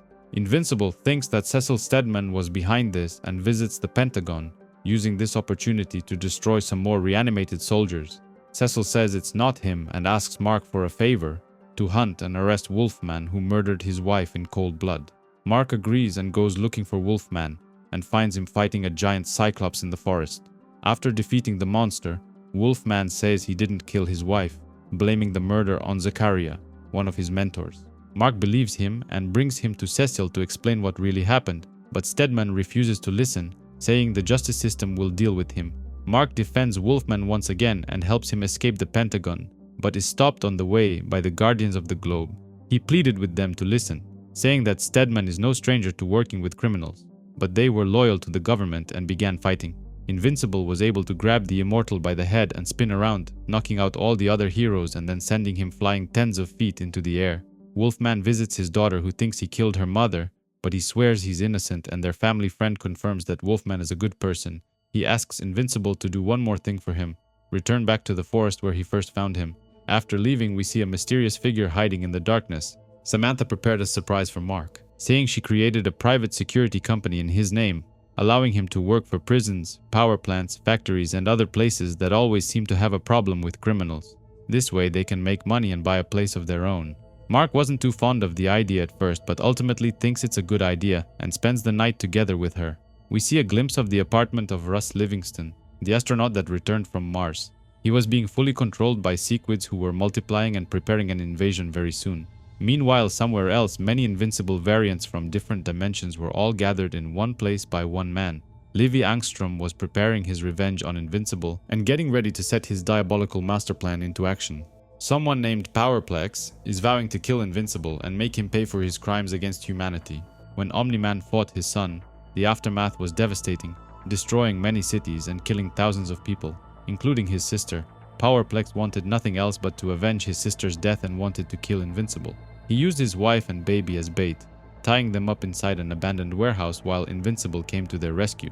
He surprised Mark from behind while he was untying his wife and son, but something went terribly wrong. Powerplex's biggest weakness was that he couldn't fully control his power. He was leaking energy, and when he attacked Invincible, he leaked an incredible amount of energy, killing his family in the process. Even though it was all his fault, he still blamed Invincible for making him do this, and vowed to kill him and avenge his family. Chapter 12 begins with a flashback to 5 months ago, right after Invincible killed Levi Angstrom. He didn't know that Angstrom was so weak and went all out on him, but the mad scientist wasn't dead. He survived and managed to teleport to another dimension. There, A strange alien race took care of him and rebuilt his body using advanced medicine. Many months later, Angstrom traveled the multiverse and gathered many evil Invincible variants and launched an attack on Earth. All major cities from around the world were attacked by these variants, causing massive destruction and devastation all around the globe. Angstrom wanted revenge on Invincible for disfiguring his body and nearly killing him, and wanted the people to fear and hate Invincible. That's why he gathered variants that look exactly like him. He wanted to destroy Invincible's reputation and make the people hate and fear him forever. When the Pentagon was attacked, Steadman called all available heroes to defend the country and stop these variants. The fights were brutal, with many casualties on both sides. Rexplode was killed by one of his own explosions. When Atom Eve was injured, Invincible rushed her to the hospital and refused to continue to fight. He stayed by her side and let the other heroes deal with the invasion. The variants were extremely powerful, and it only took them 3 days to completely take over the world. Eventually, the variants turned on Angstrom himself and wanted to kill him, so he was forced to send them to an abandoned dimension with no way of returning back. Invincible finds Livy and jumps at him, threatening to kill him for all the destruction and suffering he caused around the world, but he tried to escape. Mark grabbed his hand before he could teleport away and refused to let go. When the portal closed, Angstrom managed to escape, but he lost his arm in the process. Mark visits Samantha in the hospital, but she was unconscious, still recovering from the near-fatal attack. He decides to let her recover, while he helps the other heroes search for survivors. He spends the next few days clearing the debris and helping to recover dead bodies. As if the devastation caused by Angstrom wasn't enough, a Viltrumite agent arrives on Earth. He claims his name is Conquest, and he was sent here to replace him and take over the planet, and threatens to kill Mark if he opposes him. Invincible refused to back down, and the two of them begin a brutal fight. Conquest, however, is one of their strongest Viltrumite agents who has never failed to take over a planet before.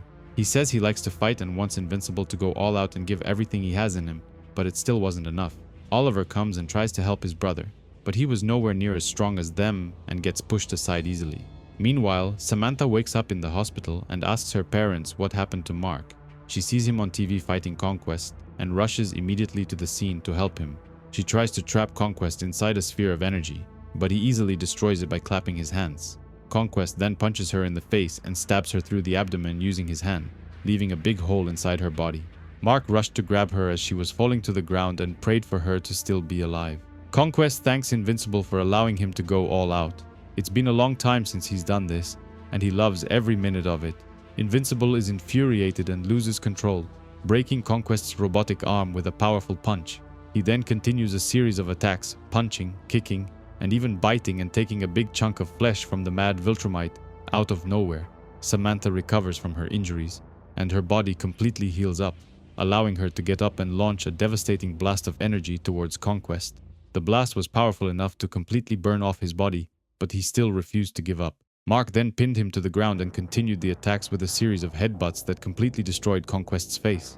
When he was done, the Viltrumite agent was left unconscious in his own blood with his face completely disfigured. Mark then makes his way to Samantha, who was completely naked on the ground, and tells her how much he loves her. She responds back, while all the heroes arrive to witness this beautiful moment. A few days later, Mark requested to see Conquest's body to make sure he was dead, and Cecil showed him a fake body while the real Viltrumite was being kept inside a remote military base deep underground. The heroes attend a ceremony dedicated to the fallen heroes, including Rexplode, and Samantha can't help herself from crying while giving a big speech. Mark visits his brother in the hospital and says that he was right. He needs to take a stronger stand against future threats and vows he won't hesitate to kill next time. Chapter 13 continues the story deep in space. After Omni-Man and Alan the alien escape from prison, Nolan decides to tell Alan the truth about the Viltrume Empire.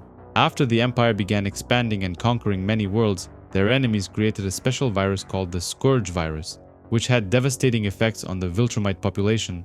Thousands were killed by the virus, but in the end, the Empire endured, and the strongest Viltrumites survived. From this point forward, the Empire expanded at a much slower pace, with single agents being designated entire planets and spread across the galaxy. The two of them return to Talescria, the capital of the coalition of planets, and Alan invites Nolan to sleep over at his home, which surprises his girlfriend, who shoots Nolan with her rifle. Nolan informs Thetis of the many weapons they can use against the Viltrumites, and sends them to collect these weapons and prepare for war. Approximately 100 years ago, Nolan was able to defeat the space racer by trapping him inside a giant asteroid. Thinking he was long dead, they returned to collect his weapon that can kill Viltrumites. But the racer was still alive after all this time and recovers. He wanted to kill Nolan for trapping him inside the asteroid all this time, but Alan convinced him to join them in their fight against the Viltrumite Empire. The three of them return to Taliskria and report back, while Thedas asks them to continue their mission and gather more weapons to use against the Viltrum Empire. Next, they visit a planet that was full of Ragnar creatures, powerful beasts that can easily kill and eat Viltrumites. The encounter didn't go as planned, and the two of them barely made it out alive. The next stop was on a planet where a great warrior called Battle Beast lived. This warrior was invulnerable and immortal, and the planet's protector, but he left a long time ago searching for conflict worthy of his unique abilities. Back on Taliskria, Thedas shows Nolan the Scourge virus and tells him that he was the one who created it and used it against his own people. Back on Earth, Invincible was fighting a new villain called Dinosaurus, who wanted to cause massive devastation worldwide, resulting in the deaths of millions of people in densely populated cities. This, in turn, would result in a substantial decrease in carbon emissions, leading to a possible end to global climate change.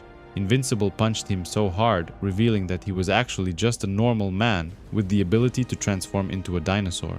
Even though he wasn't transformed anymore, Mark still wanted to hurt him and possibly kill him, but the Guardians of the Globe arrived. Meanwhile, somewhere in the Mojave Desert, inside a secret underground base, Conquest was still alive and trapped inside a giant metal prison. Eventually, his body fully healed and he escaped, flying straight into space, claiming that Invincible was a fool for leaving him alive. Somewhere in the sewers underground, the astronaut who returned from Mars and was being controlled by the Sequids was preparing an invasion, gathering thousands of aliens and mind-controlling as many people as they could. Samantha was locked inside the bathroom and Mark asked if something was wrong. She was crying because she just took a pregnancy test and found out she was pregnant. Even though Earth was plagued with many attacks recently, they were mostly far between and never really two at the same time until today. On one side, a powerful warrior queen from another world called Universa arrived on Earth, claiming she wants to steal the planet's resources because her planet is dying. She attacks a power plant, wanting to steal as much energy as possible and return it to her own people, but Invincible and Atom Eve tried to stop her. While this was going on, the Sequids launched their attack on the surface world, wanting to take control of every person on Earth. And the Guardians of the Globe were sent in to deal with the threat, and Rudy created special bracelets that can disrupt the Sequids' control for a few seconds, allowing them enough time to save people. Universa uses a powerful staff to shock Invincible and pin him to the ground. Eve surprises her from behind with a powerful punch, but ever since she came back from the dead, her powers have been acting strangely, and she loses her focus. Invincible was able to grab the staff from her hands, and even though it knocked him unconscious, Eve took out Universa with a powerful punch to the face. Invincible then headed towards the other attack and grabbed the Sequid's leader by the head, throwing him against the sea of alien squids. The heroes used the bracelets to disrupt the mind control and free as many people as they could, but the Sequids were just too many. Eventually, Invincible lost control and punched the astronaut, decapitating his head and cutting the link between the Sequids. Even Robot was shocked and couldn't believe that Invincible killed the astronaut, and Mark regretted his action later. He said he had to kill him to end the invasion, but he's worried that he can't control himself anymore. Meanwhile, Conquest returns to the Viltrumite base and reports back to his superiors, who are very displeased with his failure to capture Earth. Thrag, the leader of the Viltrumite Empire, calls him an animal and orders him to go back and kill Invincible and leave no one alive. On Earth, Invincible finds himself in the middle of a turf war between Titan, the new crime boss in town, and the criminal organization called The Order. The Order was run by Mr. Liu, who wanted to kill Titan, but Invincible had a bad habit of helping him. Invincible finally realized that Titan was just as bad as the other criminals and wanted to kill him, but Stedman arrived and wanted to arrest everyone. Mark spends the evening talking to Samantha and tells her that he doesn't want to kill anymore. He doesn't like how it changes him and wants to do the right thing. Before they could end the talk and head for dinner, Omni-Man and Alan the Alien arrive, saying they need him to go to war. Chapter 14 begins with the heroes fighting the Flaxen armies after they tried to invade Earth once again. This time, to counteract the rapid aging on Earth, they equipped the tanks with special distortion fields. However, Robot was able to spot this and ordered everyone to destroy the tanks. This caused the aliens to age instantly, forcing them to retreat back into their own dimension. But Robot wanted to follow them and deal with the Flaxen invasions once and for all. The others didn't think this was a good idea, so only he and Monster Girl went through the portal. Meanwhile, Omni-Man and Alan were looking for someone. They wanted Tech Jacket to join them in the war against the Viltrum Empire, and he gladly accepted. Nolan returns home and meets with Debbie, telling her that while he was inside the Viltrum prison, he couldn't stop thinking of her. He says he is a changed man and hopes she can forgive him, but Debbie doesn't think she can ever do that. Before leaving to fight the Viltrumites, Nolan also thinks that bringing his other son along might be useful and decides to take Oliver along. Mark spends the night cuddling with Samantha, acknowledging that this might be their last night spent together, not really knowing if he will ever return from this war. While they were out in space, traveling towards the coalition of planets, their spaceship was attacked by a squad of Viltrumite agents, led by Conquest himself. Invincible didn't understand how he was still alive after Cecil showed him Conquest's dead body back on Earth and demands some answers. Like all Viltrumite fights, this one is also very brutal, with the heroes having to fight the agents and also their spaceship which was firing at them. Oliver ran out of breath and wanted to rush towards a nearby planet to get some air, but Conquest followed him and wanted to kill the young boy. Invincible was right behind them and jumped at Conquest, grabbing him by the throat and threatening to kill him. When he refused to let go, Conquest punched a hole right through his abdomen, his hand emerging on the other side, just like he did with Adam Eve back on Earth. But Mark refused to let go of his throat and continued to choke him. Eventually, Conquest ran out of air and Invincible killed him, but the injury he sustained was devastating and he was left unconscious on the ground.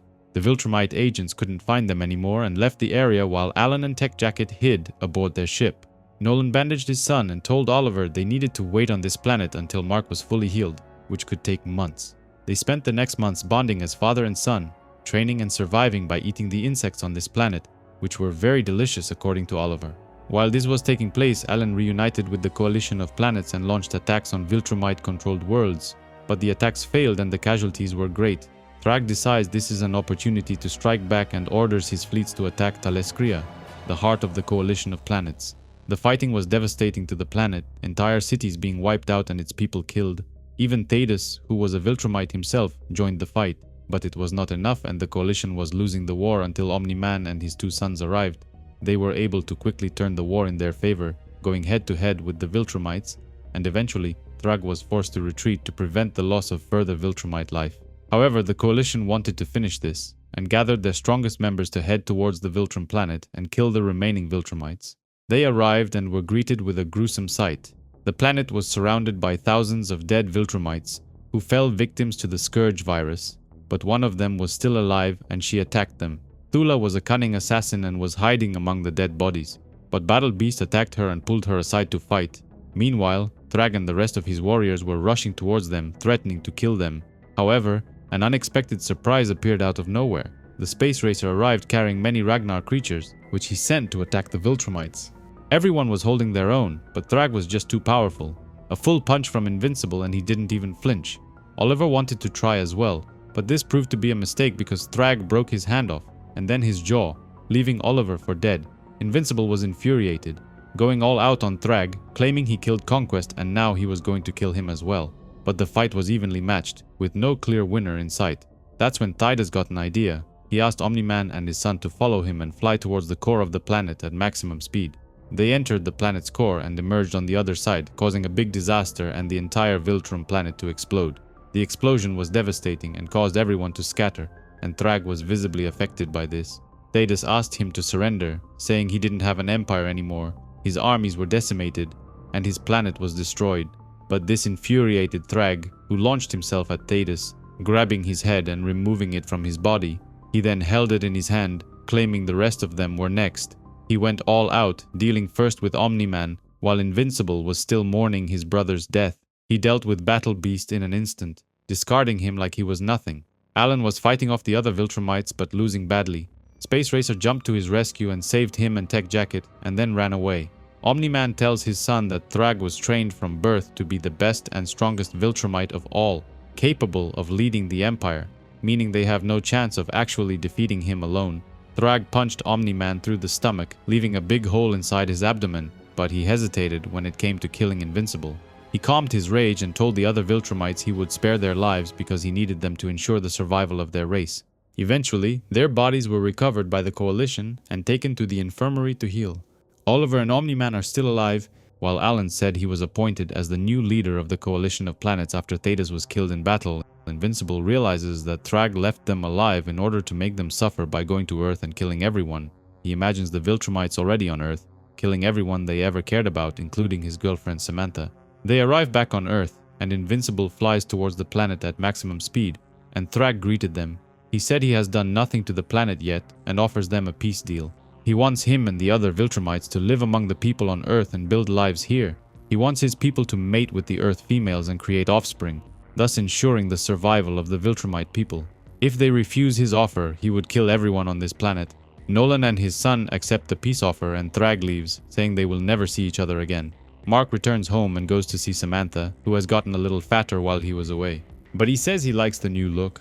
Nolan meets with his wife and tells her how sorry he is for putting her through this, and claims he will never lie to her ever again. After dealing with the Viltrumite threat, at least for now, Invincible goes back to leading a normal superhero life, fighting villains and putting them behind bars where they belong. However, while he was gone, Samantha and his mother have become close friends, and Mark has a hard time getting used to it. Meanwhile, at Stronghold Penitentiary, the human form of Dinosaurus, a former villain that tried to cause massive destruction, figures out how to transform into his dinosaur form and escapes the prison. After the last attack on the planet from Livy Angstrom and his Invincible variants, the Immortal decided to quit the superhero life and become a full-time dad. He and Duplicate had 2 children, and Mark and Samantha are invited over for dinner. Seeing how cute the babies are causes Samantha to get emotional, and she starts crying. Mark tries to console her and asks what's wrong, and that's when she came clean. Before Mark left with his dad to fight the Viltrumites, she got pregnant, and during the 9 months he was away, she had an abortion. She said she wasn't ready to be a mother and couldn't bear to raise children alone, not knowing if Mark would ever return. When they return home, Mark's parents tell them that they decided to reconcile and give their marriage another shot. They want to leave Earth for a while and visit Oliver on Talskria, the homeworld of the Coalition of Planets. The next day, Mark visits his friend William and is shocked to find out he was gay and living together with their common friend from the university, Rick. After escaping from prison, Dinosaurus went right back to living a criminal life and attacks Las Vegas. He tells Invincible that he plans to completely destroy the city because he considers it a drain on natural resources of epic proportions. And if this keeps up, the Colorado River will soon dry up. Dinosaurus planted hundreds of bombs throughout the city and claimed that Invincible won't be able to find all of them in time. Sadly, he was right, and the bombs exploded, causing the entire city of Las Vegas to be destroyed, leaving a giant mirror in its place. Dinosaurus wanted the entire area to be replaced with a giant solar farm, producing enough energy to satisfy the country's needs. A few days later, Powerplex attacks Invincible, blaming him for all the destruction the country had to endure because of him, including the attack on Las Vegas. However, instead of fighting him, Mark just absorbed the energy blasts and talked to him.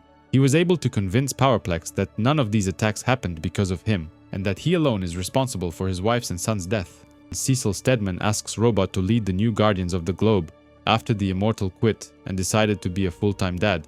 Rudy and Monster Girl had previously teleported to another dimension where the Flaxen Empire was living and helped save their world and bring world peace.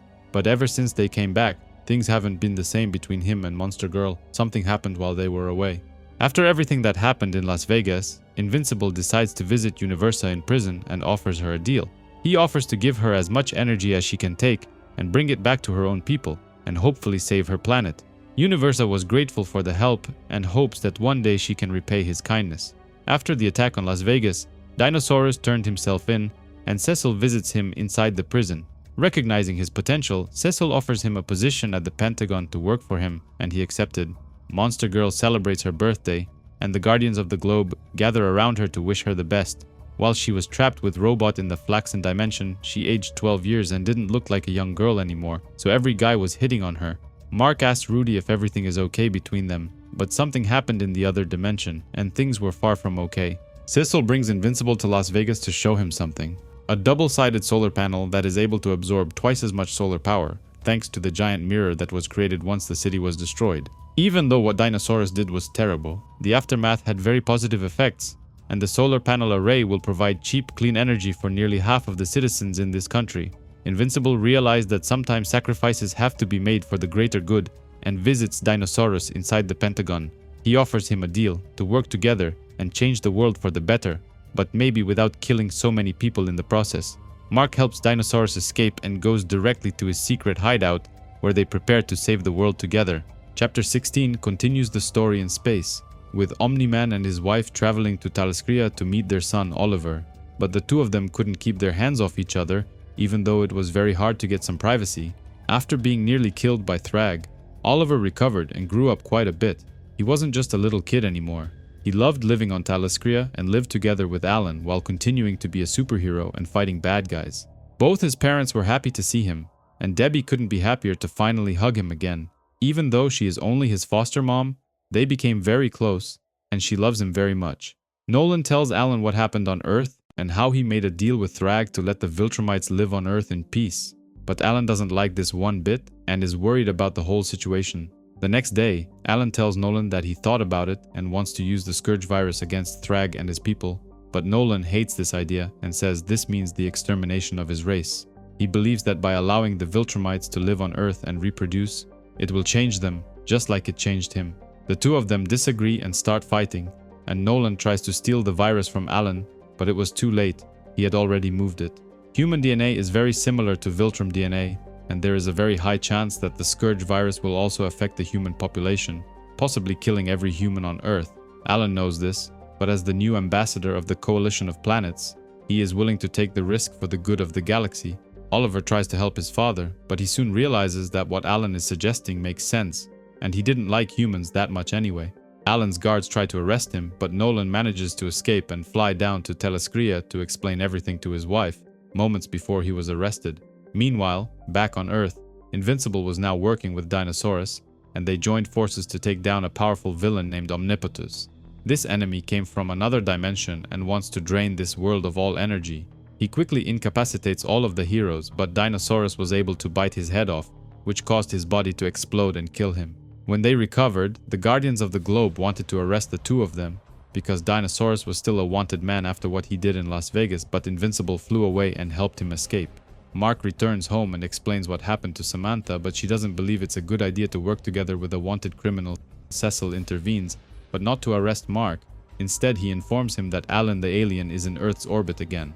When Alan and Oliver finally arrived in Earth's orbit, Mark flew to greet them, but he had no idea what they had planned. Alan tells Mark about the Scourge virus and his plan to release it on Earth, but just like his father, Mark opposes this idea and attacks him. Alan claims that his father couldn't stop him from coming here, so what chance does he have? But he wasn't alone. Thrag was monitoring all incoming transmissions, and he came to help Invincible. Thrag claims that even if Alan uses the virus on him, he is still strong enough to kill him before the virus has any effect on his body. He offers a truce, to let his people live in peace on Earth, and he promises not to make any move on the Coalition of Planets. But before they could come to an agreement, the Guardians of the Globe arrive and want to arrest Invincible. Chaos soon erupted, and Oliver used this opportunity to steal the virus from Alan and flew towards Earth with the intention of using it. Mark tries to stop him, and during the fighting, he was infected by his brother. At first, Mark claimed that he didn't feel anything wrong with him, but pretty soon he started bleeding from his eyes and nose. Thrag took Invincible to his spaceship and offered to help treat him, claiming that his people have been dealing with the virus for centuries and are best equipped to deal with it. Alan goes looking for Dinosaurus and brings him to the Viltrumite spaceship. He tells Thrag they need his help because Dinosaurus is one of the smartest beings in the galaxy, and they need his help to try and cure Invincible. One of the scientists informs Thrag that he found something extraordinary while analyzing Invincible's blood. His blood is a perfect match with the late King Argal, meaning that Invincible's father is a direct descendant of King Argal. Thrag kills the scientist in cold blood in order to protect this secret, claiming that nobody can know the truth. While Mark was recovering, Bulletproof offers to help Adam Eve run her private security firm and work for her under the Invincible name. He even wanted to use the same suit, saying that he always liked it. Thrag visits Invincible while he is recovering in the infirmary and wants to kill him, saying that he dedicated his entire life to the Viltrume Empire and he wasn't going to let some traitor take his place. However, before he could kill him, he was attacked from behind by Dinosaurus, but his attacks did no damage. The Viltrumite leader was just too strong. Thrag destroys Dinosaurus and breaks his jaw, but he was forced to leave and deal with two powerful explosions in another part of the ship. Even though he was gravely injured, Dinosaurus was able to take Mark and escape using a smaller shuttle. Chapter 17 continues the story after Dinosaurus rescued Invincible from the Viltrumite spaceship and took him back to Earth. Even though he was gravely injured in the battle against Thrag, every time he changes back to his human form, the dinosaur form is healed completely. Atom Eve visits the spaceship, and Thrag tells her that Invincible was kidnapped by Dinosaurus. Believing that something bad might happen to him, Eve asks Alan the alien, Oliver, and even Bulletproof for help to retrieve him. All of them storm the hideout, not knowing that the two of them are working together and that Dinosaurus is actually trying to save Mark's life. Alan and Oliver jump Dinosaurus together, but he is incredibly strong and it isn't easy. Mark tells them to stop, but they refuse to listen, so he tries to punch Alan. However, the effects of the virus were beginning to show themselves, and he completely broke his hand in the process. Mark is taken to the Pentagon, and his hand is bandaged by doctors, while Cecil says that he is to blame for anything bad that Dinosaurus does from this moment forward. Out of nowhere, the Pentagon is attacked by a group of aliens who call themselves Squidmen. Their leader orders everyone to attack, but the Guardians of the Globe quickly intervene. The Squidmen are quickly outmatched, having to deal with Bulletproof, Invincible's replacement, Yeti, and even Monster Girl, who knocks out the leader with one punch. However, after the threat is dealt with, Monster Girl destroys one of Rudy's robots, prompting everyone to question what the hell happened between the two of them while they were trapped in the Flaxen dimension.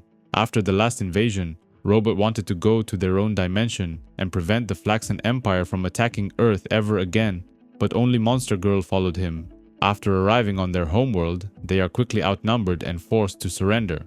They are taken prisoners, and the Flaxens perform tests on them, while Robot tries to learn their language and find a way to return home.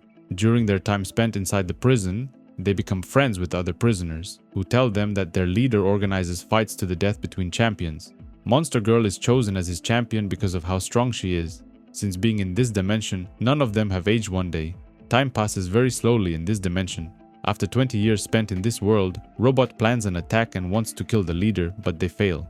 And both of them are sent to work as slaves to rebuild a great city that was destroyed when Omni-Man was trapped here.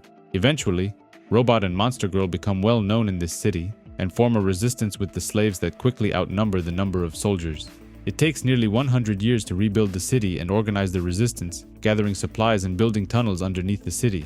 Eventually, they form alliances with the rebels, who say that not all Flaxens are bad.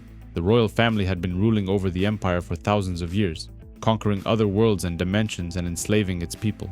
Over the countless years spent in this dimension, Rudy and Amanda become very close and eventually confess their love for each other. After centuries of fighting against the royal family, the resistance wins the war, and all the slave races are allowed to return to their home dimension. Most choose not to, as they've been here for generations. Rudy grows to love Amanda even more, seeing how much she cares for all people, including their enemies.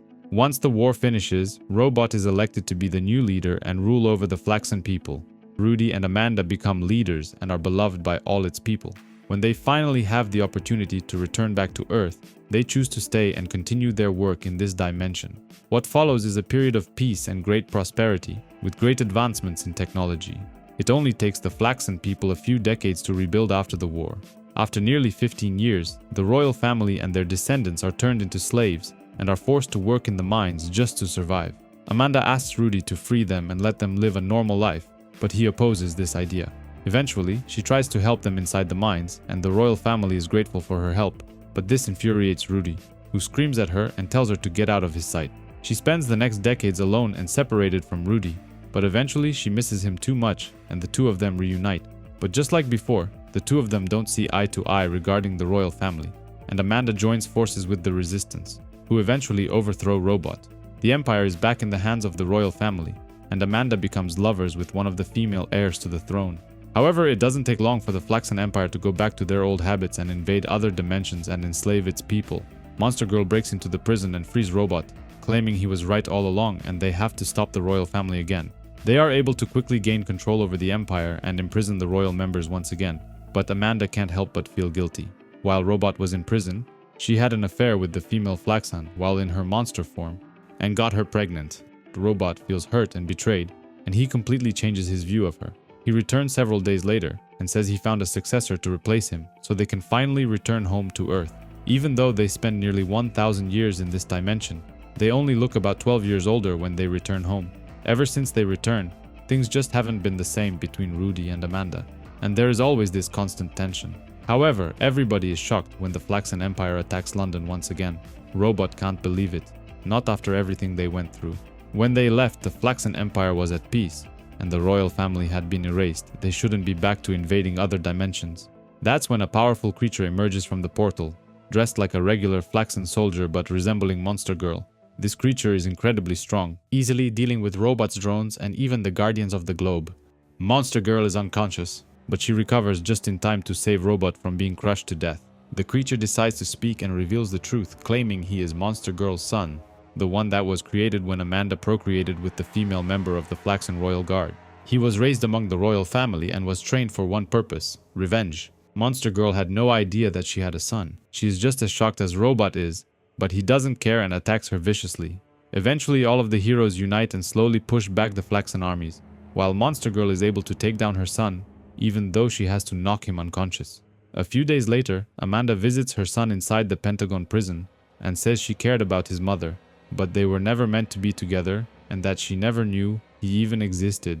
Rudy takes all the blame for everything that happened and says he wasn't himself in the Flaxen dimension, and the two of them kiss. However, we see a flashback to when Robot was informed that Amanda had an affair and knew that she had a son. He didn't tell her anything, but instead asked his soldiers to hunt down every member of the royal family, including the women and children, and kill all of them. He wanted the entire royal bloodline erased from existence. Now that Invincible was infected with the Scourge virus and didn't have his powers anymore, Bulletproof has been filling in for him, working with Atom Eve and wearing the Invincible suit, dealing with villains all over the city. He returns home and spends an amazing afternoon with his girlfriend, but when he mentions Atom Eve, she immediately gets upset. Bulletproof cheated on her in the past, and she's worried he is doing it again with Atom Eve. The next day, Bulletproof returns home after dealing with yet another threat, but his girlfriend is furious with him for being late again. His parents are coming over for dinner, and she isn't a very good cook. He was supposed to do the cooking, but he forgot. He quickly cleans the room in just a few seconds, moments before his parents ring the doorbell, carefully covering a painting he's been working on of Atom Eve. Xandal isn't their only son. He has a twin brother named Tyrone, whom his parents always used to favor. While Xandal is an artist and passionate about drawing, his brother Tyrone is a scientist and always used to be smarter than him, making him the family favorite. Bulletproof has to leave and deal with yet another threat, lying to his parents and telling them he has to deal with something at the art gallery. He returns several hours later with a broken arm, talking about how he lied to his parents and how happy he is that they are gone, not having to explain a broken arm to them. But his parents were still in the apartment and heard everything. They confront Xandale and he is forced to tell the truth. Ever since they were little kids, Tyrone was always the family favorite, being extremely smart and focused on school, while Xandale focused more on arts and later hooking up with girls. Tyrone quickly became the leading geneticist in his field, getting military contracts and doing really well for himself. However, he was fascinated with superheroes and villains, trying to determine the source of their powers and trying to recreate them. One night, he asked his brother over and drugged him. He found a way to get powers and wanted to use Xandal as a guinea pig. He strapped him to a machine and powered it on, but something went terribly wrong. While it succeeded in giving Xandal powers, Tyrone was killed in the process and his remains were completely destroyed. Xandal couldn't bear to tell his parents the truth and pretended to be Tyrone, disguising himself as his brother to keep his parents happy. It took years before he learned how to use his powers and took on the name Bulletproof. He lied to his parents and told them that Tyrone was bulletproof, hiding the truth from them and keeping them happy all these years. When he finally told them the truth, his parents couldn't handle it. They completely lost it and called Xandal a liar. His mother threatened to call the police and have him arrested for killing Tyrone, but that's when his girlfriend lost it and hit her over the head with a frying pan. The blow was too powerful and it killed her, making Xandal's father lose control and attack her. He slammed her against the wall and punched her. Then he pinned her to the ground and tried to strangle her. That's when Xandal intervened and grabbed his father by the head, but he used too much force and snapped his neck, instantly killing his dad. Now with both his parents dead, Bulletproof put them inside the car and pushed it off a cliff, trying to make it look like an accident. He succeeded and nobody suspected anything. The only two people who knew the truth were Xandale and his girlfriend. The story now jumps to Invincible and his girlfriend Atom Eve, who flew him to a comic book convention since he didn't have powers anymore. Back on Telskria, Alan the alien returns and informs Omni-Man that he didn't release the virus on Earth and his son is okay, and then releases him from prison. Omni-Man visits his wife and Oliver arrives to apologize for what he did to his brother, but his father doesn't hold it against him, saying he is proud he actually fights for his beliefs. Nolan and Debbie then prepare for a long trip back to Earth, saying they are going to spend most of the time inside their room, much to the horror of the crew on board. Back on Earth, Mark and Samantha are alone in their room and preparing for a wild night together. But Mark is hesitant because he still didn't have his powers. Luckily, it didn't take long for his powers to come back, and what better moment than pleasuring his girlfriend. The next day, Invincible meets with Bulletproof and says he can keep the old costume while he uses the blue suit. Since he didn't have his powers for many weeks, he visits Dinosaurus and wonders what he's been up to all this time. Dinosaurus was working on his next master plan, preparing a devastating attack on Los Angeles, similar to the one from Las Vegas. Invincible calls him crazy and informs Stedman of the situation. Every hero is dispatched to Los Angeles, and Mark finds several bombs hidden in the sewers. Dinosaurus wanted to create a powerful earthquake using the planet's tectonic plates. Robot says they were able to find most of the bombs, and the remaining ones won't be powerful enough to cause a massive earthquake. But sadly, this was merely a diversion. While the heroes were busy searching for the bombs, Dinosaurus detonated many bombs in the Arctic Pole, causing a big chunk of ice to break and start melting. This caused the ocean levels to rise to unprecedented levels, flooding most of the coastal cities around the world, including Los Angeles, New York City, Paris, Dubai, and even Sydney. The devastation was catastrophic. Millions of people lost their lives, and Invincible blames himself for breaking out Dinosaurus from prison. He thinks there is no other way and says he needs to kill Dinosaurus before he does something even worse. But the fight is far from easy. Dinosaurus was not only a genius but also very strong, with power levels similar to Invincible if not stronger, and he managed to overpower him and grabbed him by the head. Dinosaurus squished Mark's head, killing him on the spot, and then ripped his body in half. While everyone else saw this on live TV, the Guardians of the Globe, Atom, Eve, and even Thrag were all shocked to witness what just happened and couldn't believe it. But this wasn't the end. Dinosaurus found a weakness with the Viltrumites, saying that most of their powers come from a complicated process that happens inside their ears. He found a special frequency that puts Viltrumites into a coma-like state the moment they hear it. He put Invincible into a coma and strapped him to a chair, and what everyone else saw getting killed on TV was nothing more than a clone of him. After the recent massive devastation, Dinosaurus realized he was wrong. Flooding all those cities and killing millions of people would be his final act, and he asks Invincible to kill him. After he killed Dinosaurus, Stedman visits Invincible and says that Robot built an artificial moon that will create a permanent low tide and help retreat back the waters. The death count will reach 1 million people soon. It could have been a lot worse. He offers Invincible an earpiece and asks him to work for him again, saying he worked with villains before. Meanwhile, Mark's parents return home and find their house in chaos. While Samantha was crying on the floor, believing that Mark was killed by Dinosaurus, Mark returns home unharmed and Samantha asks him to prove it's really him, so he whispers something in her ear. They spend the night talking on the roof, and Mark says he started working for Cecil again, trying to erase some of the bad things that happened recently because of him. But Samantha interrupts him and says she's pregnant. Mark doesn't understand how this happened since they were careful every time, but Eve says it must have been the Viltrumite sperm. In the last remaining Viltrumite warship that was stationed on the moon, Thrag called all of his generals to complain that they weren't procreating with many women and creating babies like he told them to do. The generals defended themselves by saying they began having feelings for their mates and most of them don't agree with them having multiple partners. While Anissa says she never wanted kids and it's easier for male Viltrumites to have multiple babies, Mark and Samantha return to Los Angeles to help search for survivors and clean the city, but Robot attacks him, asking if he faked his own death and blaming him for everything that happened. Cecil arrives to calm the spirits and asks Mark to follow him and let the others calm down. A doctor visits Samantha later and checks on the baby, saying that every time she uses her powers, she's hurting the baby and needs to stop immediately. Meanwhile on the moon, the former moon base of the Guardians of the Globe, Omni-Man spends time with his wife. While Thrag watches them from a distance, Thrag decides to attack Omni-Man and plunges himself at him, destroying the moon base and almost killing Debbie. Omni-Man is confused about the attack and says they had a truce, but Thrag explains why he broke it. After King Argal was murdered, Thrag was tasked with searching for his heirs and leading the Viltrumite Empire in the meantime. After many years, he ceased all attempts to find his heirs, but everything changed when he found out that Omni-Man was a direct descendant of the king. Thrag wants to kill Nolan and secure his position as leader of the Viltrumite Empire, but Nolan doesn't care about being king and just wants to live in peace. The fighting, however, continues and Thrag goes all out trying to kill Nolan and hopefully secure his position as supreme leader. But before he could land the final blow, his generals stop him, giving Nolan a moment to recover. The other Viltrumites realize that Nolan is the heir of Argal and that Thrag tried to kill him, so they attack him. They sentence Thrag to death, but Nolan pleads with them to let him live. The Viltrumites bow in front of Nolan and recognize him as the true heir of their late king Argal, and after a short ceremony, he is appointed as the new leader of the Viltrum race. Chapter 19 begins with Levi Angstrom going back to his normal life, believing that Invincible was now dead after Dinosaurus killed him. He reads the morning paper and is shocked to learn that Invincible is still alive and fighting bad guys. Robot was also watching the news, which was praising Invincible for stopping Dinosaurus, but he knows the real truth and blames Invincible for everything that happened. Mark asked Samantha to marry him, but since he didn't have a ring, she created one using her powers. However, she forgot that she wasn't supposed to use her powers anymore because it hurts the baby. The nurse warns them that if she uses her powers one more time, it might kill the baby. Since she doesn't have a choice, Samantha uses her car instead of driving and one day returns home. But Angstrom was waiting inside and ambushes her, claiming he was expecting to catch Mark's mother and not her.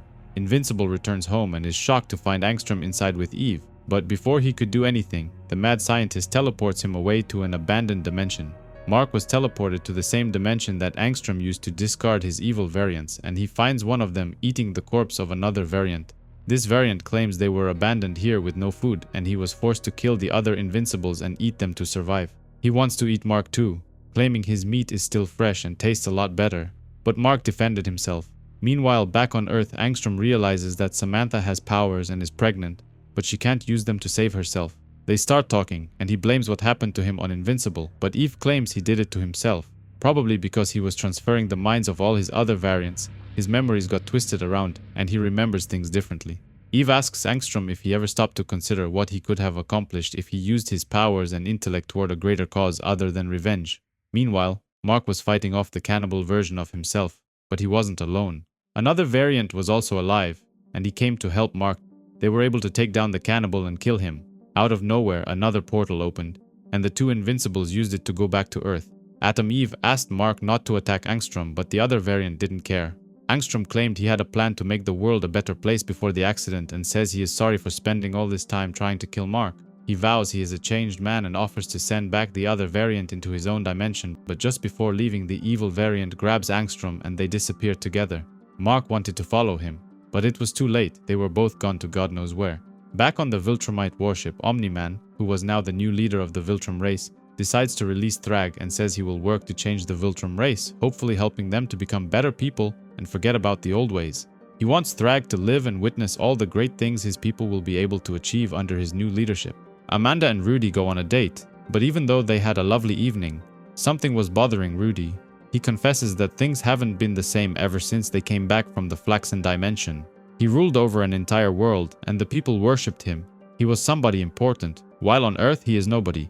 Somewhere deep in space, Battle Beast was fighting a race of aliens that were enslaving its own people. He enjoys fighting and good competition, but these aliens were no match for him. One of the female aliens is highly impressed with Battle Beast and asks to leave the planet with him.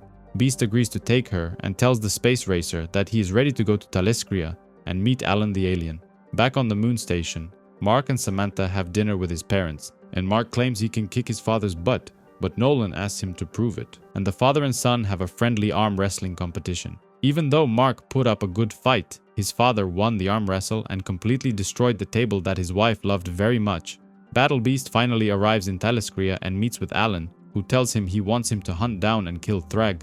Back on Earth, another villain named Volcanica, who lives deep underground, gave Doc Seismic special powers, turning him into one of her creatures.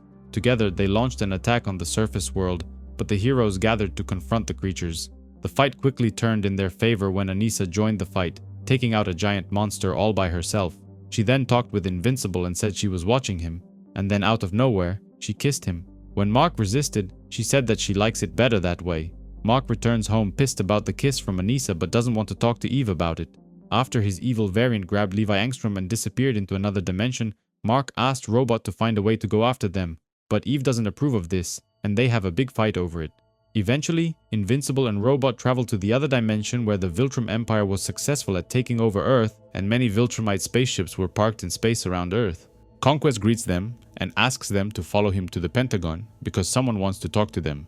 Invincible from this dimension was the leader of the Viltrume Empire, and he was happy to see Mark. He was keeping Angstrom inside the basement connected to a machine while trying to replicate his powers. His variant wants to travel to other dimensions and expand his empire by conquering even more worlds. After hearing about these plans, Robot used a sonic pulse to temporarily incapacitate the two Viltrumites, and then kills the evil variant by placing a bomb inside his mouth. He then uses his knife to decapitate Levi Angstrom and kill him once and for all. Robot was a changed man ever since he was trapped inside the Flaxen world and ruled that world for nearly 1,000 years. He has big plans for Earth and doesn't want Invincible to get in the way, but instead of killing him, he chose to leave him trapped inside this dimension while he returns home alone. After being left stranded, Mark had only seconds to think of a plan. How would he explain the decapitated people and the dead Viltrumite leader on the floor? Chapter 20 continues the story right after Robot killed Levi Angstrom and left Invincible stranded in another dimension. When one of the Viltrumite agents entered the room, he quickly disguised himself as his variant and claimed he was Emperor Mark.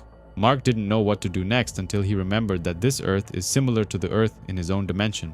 He goes searching for Robot and finds him inside his old lair. But this was before he transferred his consciousness inside the human clone. He tells Robot the full story of where he comes from, and Robot agrees to help Mark. He brings Robot back to the Pentagon to continue the work that was done on Levi Angstrom in hopes of finding a way to go back to his own dimension. In exchange for his services, Mark offers to transfer his consciousness inside a clone of him, so after Mark was gone, he could pretend to be his evil variant and become the Viltrumite Emperor. In order to do this, Invincible brings the Mauler twins to help with the cloning process, since they are the world's experts on cloning. Eventually, the other Viltrumites grew suspicious, believing that Mark was being held hostage inside the Pentagon, and attempted a rescue mission. Robot was able to open a portal to Invincible's dimension, and he used it to go back home, while Robot transferred his consciousness inside the clone and pretended to be Emperor Mark. Invincible returns home and finds Samantha sitting on the couch, but she wasn't happy to see him. She was very mad at him. Mark was trapped for 6 months inside the other dimension, and she blamed him for agreeing to even go there. She tells Mark she doesn't want to see him again and shouts at him to get out. Mark agrees to leave her alone and leaves the home, but someone unexpected was waiting for him. Anissa asks Mark what happened to him and where he was all this time. He ignores her, saying he doesn't have time to talk to her, but Anissa doesn't want to let him go and follows him. She attacks him and begs him to fight back. She likes it a lot when he fights back. She was able to overpower him and pin him to the ground, immediately getting on top of him so he doesn't escape. Anissa had a thing for Mark for some time now, and she wanted to mate with him, whether he wanted this or not. This is perfectly normal for a Viltrumite, choosing to mate with someone even by force. At the end, she tells Mark to man up because it might take a few tries, claiming she will come back another time. After this traumatic event, Mark flew directly to the Pentagon to meet with Cecil Stedman and tell him what Robot did. As far as he saw, Robot showed no signs of turning evil. Robot appears and incapacitates Mark once again using the same sonic pulse he used before, and then attacks Cecil by slicing his throat. He then steps on his head, killing him on the spot. And even though Mark tried to help, all he could do was just kill one of his drones. Robot knows that Invincible is going to be his main problem, and goes after Atom Eve next. Mark arrives home just in time to confront him, but the sonic pulse was just too much and he couldn't focus on the fight. Robot grabs Eve by the leg as she tries to escape and then breaks her leg right off. Even though she wasn't allowed to use her powers because she might kill the baby, she was forced to do it and destroyed Robot's head. However, his body was still functioning, and he threw a bomb towards them that destroyed the entire house. Mark and Samantha survived the explosion and managed to escape by flying high into the air. Mark flew directly to the Viltrumite warship that was stationed on the moon and asked his father for help. Now that the cat was out of the bag, it was time for Robot to make his move. He wanted full control of the government agencies, but in order to do this, he needs to eliminate everyone that can and would oppose him. After Cecil Stedman, Shapesmith was the next to be eliminated, claiming he was sorry for doing this. Black Samson had no idea that Robot was coming to kill him when he greeted him over at the barbershop. The Guardians of the Globe were taken off guard and eliminated one by one. The Immortal and his wife Duplicate barely escaped the attack, and A.D. Sinclair was ordered to work for Robot and create more drones for his armies. Nobody would stand in his way, not even Monster Girl. Robot gives her one last kiss and then orders his drones to take her body and throw her out the airlock, leaving her for dead in the cold embrace of space. However, Anissa saved her at the last moment, grabbing her hand and taking her inside the Viltrumite warship. Meanwhile, Atom Eve was forced to give birth, and the nurse brings the baby to meet his father. Mark was overwhelmed with emotions and asks about his girlfriend, but the nurse tells him she is going to be okay. He brings the baby girl to Samantha, who couldn't wait to hold her, but Mark was far from okay. He blames himself for everything. Omni-Man and the others confront Robot on the surface of the moon, and he tells them he doesn't want to fight. If they choose to oppose him, they would eventually win without a doubt, but not without massive casualties. The Viltrumites' ultimate goal is to create offspring and multiply their race. A war against him would greatly diminish their numbers, and he doesn't want to do this. As the leader of the Viltrum race, Nolan has to think about the survival of his people, and he agrees not to confront him and let him do his thing. Invincible greatly opposes the idea of doing nothing, and takes things into his own hands, but this time with Atom Eve's approval. The Guardians of the Globe members that survived the initial attack organized a secret meeting to discuss their plan of attack, but Bulletproof betrayed them and sided with Robot, telling him the location of the meeting. The drones arrested all of them, ensuring that there was nobody left to challenge him. Mark flew down to Earth and tried to stop Robot, but the drones were just too many and he couldn't fight off the sonic blast. Robot claims that in just 6 hours he was able to take full control over 100 law enforcement agencies worldwide, already preventing 9,000 deaths and arresting Titan, killing Mantis, the Mauler twins, and other criminals. The world is already starting to change thanks to him. Mark gives up and returns to see Samantha, claiming that he was watching the news, and everyone is claiming the world is changing for the better. Maybe the world is a lot safer with Robot in charge. After being tasked by Alan the alien with hunting down and killing Thrag, Battle Beast was waiting in his spaceship, waiting for information on his location. Space Racer informed him that Thrag was on the planet they were orbiting, and he rushed immediately to hunt him down. He was hiding on the planet Thraxa, the same planet where Oliver was born, but Thrag wasn't afraid of Battle Beast and claimed that he had defeated him before, quite easily if he recalled. Thrag admitted that Battle Beast was incredibly powerful and thought he would make a great ally, but even though Beast craved battle above all else, he still had honor and vowed to kill the exiled Viltrumite. However, before the fight could even begin, Beast's girlfriend released a horde of Rognar creatures to attack and kill Thrag. He was furious that someone dared to interrupt his glorious battle and helped to kill the beasts. Thrag was severely injured in the fight and called Beast a fool for helping him. Beast was a formidable and honorable warrior and couldn't bear the thought of fighting an injured Thrag, so he took his giant blade and stabbed himself in the abdomen, trying to level the playing field. The two warriors jumped at each other's throats, knowing very well that when this was over, only one of them would be left standing.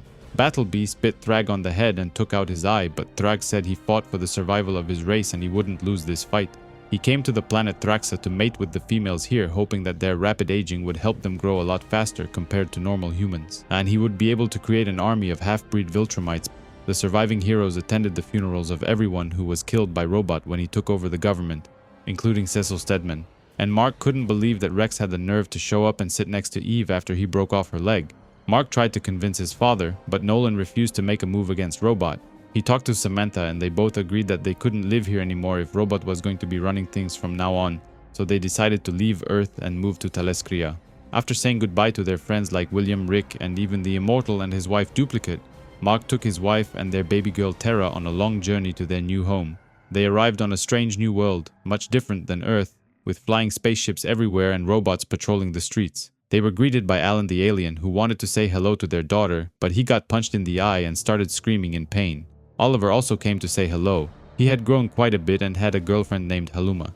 She brought lots of food and offered to cook dinner, but Samantha didn't like the alien food too much, even though Mark and his brother absolutely loved it. The next day, Samantha tried to get close to Mark and get intimate with him, but he couldn't stand to be touched by her. Eventually, he came clean and told her what happened. He said that Anissa forced herself on him, but he also blamed himself for not resisting more. Maybe some part of him enjoyed it and wanted it to happen. Eve said it wasn't his fault and he shouldn't blame himself. Meanwhile, the battle between Battle Beast and Thrag continued, with no clear winner in sight. Space Racer was monitoring the fight from the planet's orbit and reporting everything back to Alan. By this time, the two had been fighting for days and still didn't show any signs of slowing down. Alan visited Mark and asked him to go to the planet Thraxa and kill Thrag, believing that Battle Beast was going to lose the fight. Sadly, he was right, and Battle Beast was killed by Thrag, who ripped out his organs as a sign of victory. But the fight left him severely injured, and he was taken to the infirmary by the Thraxan people. By the time Mark and his brother arrived, there was nobody left, and the planet was completely abandoned. Mark returned home and spent the next few days playing and taking care of his baby daughter, while also exploring the city together, trying out restaurants and new foods. Somewhere deep in space, Thrag's offspring were being born and growing at a rapid pace while he eventually recovered from his injuries, claiming his health was improving. After capturing most of the heroes that posed a threat to Robot, the Immortal and Duplicate managed to escape, but Robot found them and managed to arrest the Immortal. Bulletproof was tasked with escorting him to his prison cell, unaware that the Immortal had ingested a powerful bomb that he detonated inside, destroying Robot's drones and severely injuring Bulletproof. Even though he lost his legs in the process, the Immortal was successful in his mission and the Guardians of the Globe were now free. Monster Girl asks her son if he is going to help them escape, and he accepts. They were not alone, however. Adi Sinclair decided to help them and deployed his armies of Reaniman to keep Robot busy while the Guardians escaped. Robot offered to help Bulletproof and heal his body, but he refused and rather accepted to live with his scars, saying he deserves this. The heroes regrouped inside a secret hideout, but some of the members began having second thoughts. The first to express them was Britt, who says that Robot seems to be doing a great job and making the world a better place. That's when Robot decided to show up using the teleportation technology from Cecil Stedman. He thanks Brit for believing in him, and many heroes decided to leave the past behind and join him. Mark and his brother returned from the Thraxian planet empty-handed. Thrag was already gone by the time they arrived there, and the whole coalition of planets has been looking for him ever since. To keep himself busy, Mark agrees to work for Alan and helps Oliver search for a group of bad guys. These thugs were building an illegal Canslock farm, but they were no match for the two Viltrumite brothers. Meanwhile, Samantha has a harder time adjusting to her new life on Talescria, dealing with new aliens, and being overwhelmed by the whole situation. She tells Mark how she feels, and he offers to watch over Terra and let her have a free night. She immediately accepts the offer and leaves the house to enjoy some alone time inside the city. She visits museums, the park, food markets, clubs, and she even tries some new alien foods. The next day, Mark needed to abandon his family once again because the space racer found out where Thrag was hiding, and Alan wants him and his brother to go there. They arrive on a strange planet, but the place looks abandoned. Mark goes alone to investigate a subterranean cave, believing that maybe Thrag and his forces were hiding underground. But he found something else. A bright light shined in front of him and he couldn't see anything. All of a sudden, he wakes up on the toilet inside his home back on Earth. This bright light somehow teleported him into the past when he was just a teenager still in high school. Mark has no clue how this happened, so he goes to high school to talk to Samantha, but she doesn't remember him since this was in the past. She was still together with Rexplode, and this was the first time they ever spoke. She takes him to meet the teen team and he tells them everything. But nobody else besides Robot believes him, even though he can't explain how this happened. Mark then goes and speaks with his father and says he knows everything about the Viltrumites and what he plans to do on Earth, but also that he won't allow it. Nolan reacted pretty much the same way he reacted the first time this happened and threatened his son, saying he won't allow him to defy the Viltrum Empire. The two of them start fighting, but Invincible was a lot stronger now and holds his own against his dad, but they eventually crash inside the Guardians of the Globe base. Mark tells everyone to be careful around his dad because he wants to kill them, and all of them jump on him.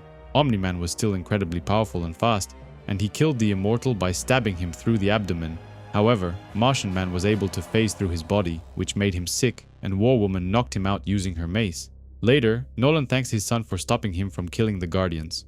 All this time spent on Earth changed him, and if he'd gone through with his plan, he would have regretted it for the rest of his life. Mark then goes back to living his life just like he did in the past by working for the government and helping the Guardians deal with villains all across the globe. But every night he cried in his room because he missed his wife and daughter very much and couldn't return back to them. But one night, the powerful bright light he encountered in the cave long ago visited him once again. The entity claimed they lived outside of time and offered Mark another chance at saving all the people he could have saved in order to restore balance to the universe. Mark refused the offer, saying he wants his old life back. He wants to be again with his wife and daughter. The entity doesn't understand how Mark can trade so many lives for the sake of just one, but it's his decision, and the entity takes him back.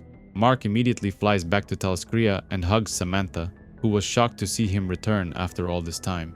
Trapped inside that world in the past, only a few weeks had gone by, but here in the present, several years have gone by and Terra had already grown up. Mark says he is sorry for being gone for so long and hugs his family, claiming he loves them very much. Samantha can't believe it was actually him. She thought he was gone forever after being gone for 5 years. They spend the night talking, and Mark tells her everything that happened and about the unknown entity that trapped him in the past. Alan the alien was happy to see Mark once again and says that Thrag is still out there, but Mark wants nothing to do with him and says he never wants to miss another moment of his daughter's life. They organize a welcoming party, and Oliver was all grown up now and just as happy to see his brother was still alive. Mark and his family decide to leave for a few days and spend some time together on a secluded planet to try and make up for lost time. Alan recommended this planet a while back, but Eve didn't want to come here alone. She builds a home and plans to spend some quality time together here, away from everyone else. But when Mark tried to kiss Eve, she was hesitant, saying there was someone else in her life. It wasn't something serious, she was just lonely. Meanwhile, back on Talescria, Oliver sneaks in the middle of the night to talk to someone on the computer.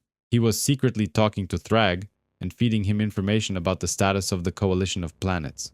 While Mark was away, Thrag was able to restore the Viltrumite population, and he began his counterstrike by attacking one of the planets inside the coalition. His new Thraxian children have grown quite a bit and have become stronger, powerful enough to attack entire planets and conquer them in the name of their father. Back on Earth, Robot and Omni-Man have become good friends, working together to keep the world safe and fighting against different kinds of outside threats. After the vacation was over, Mark and his family fly back to Earth to see his father and mother again, and Nolan was very happy to see his niece. Out of nowhere, Eve attacks Anissa, remembering what she did to Mark when she took advantage of him.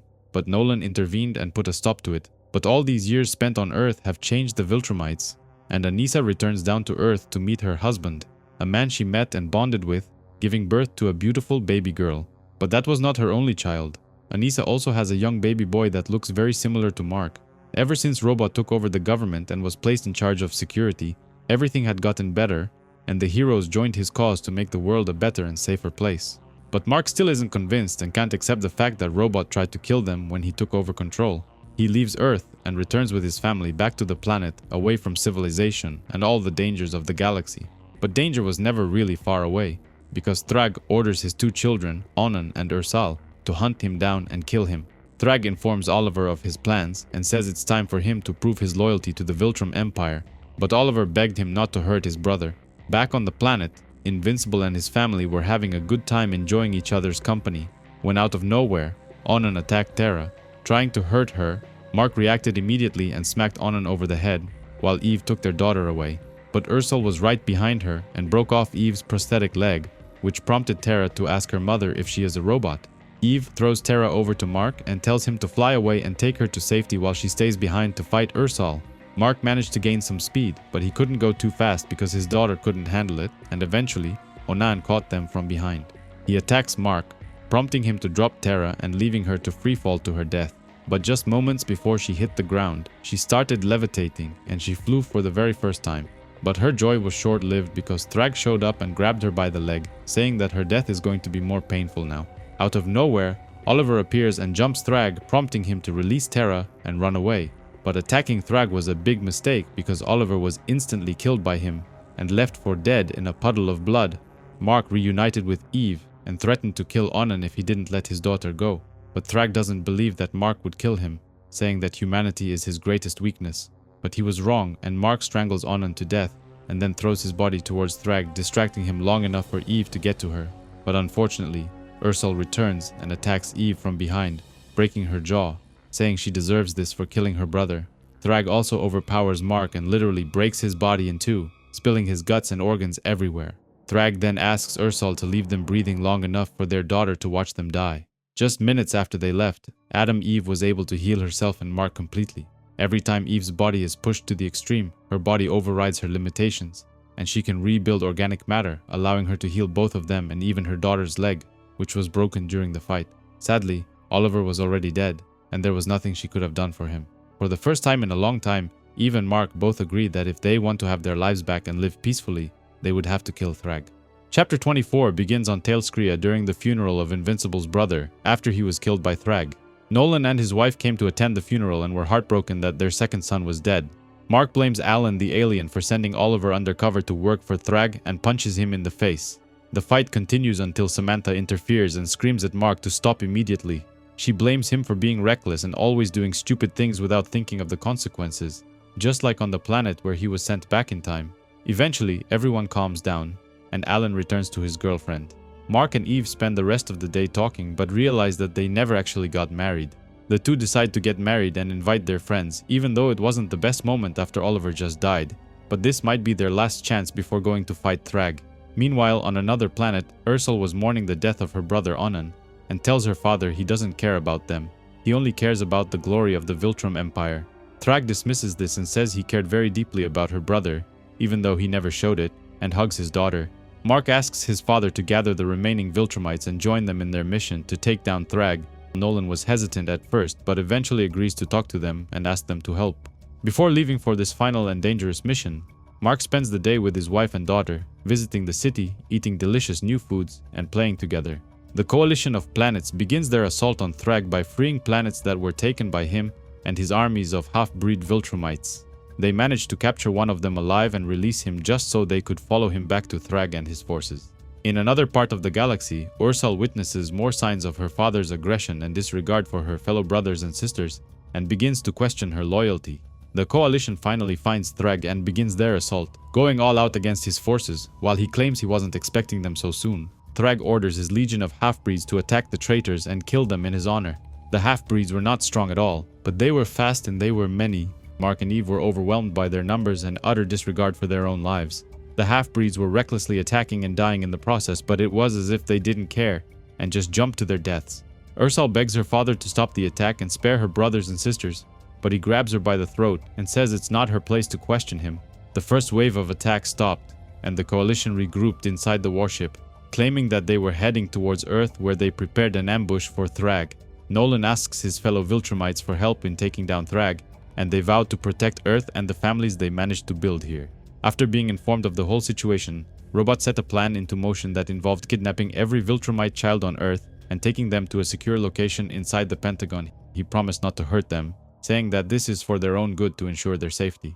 Out in space, Thrag launched his offensive, leading a pack of Rognar creatures and his armies of half-breed Viltrumites.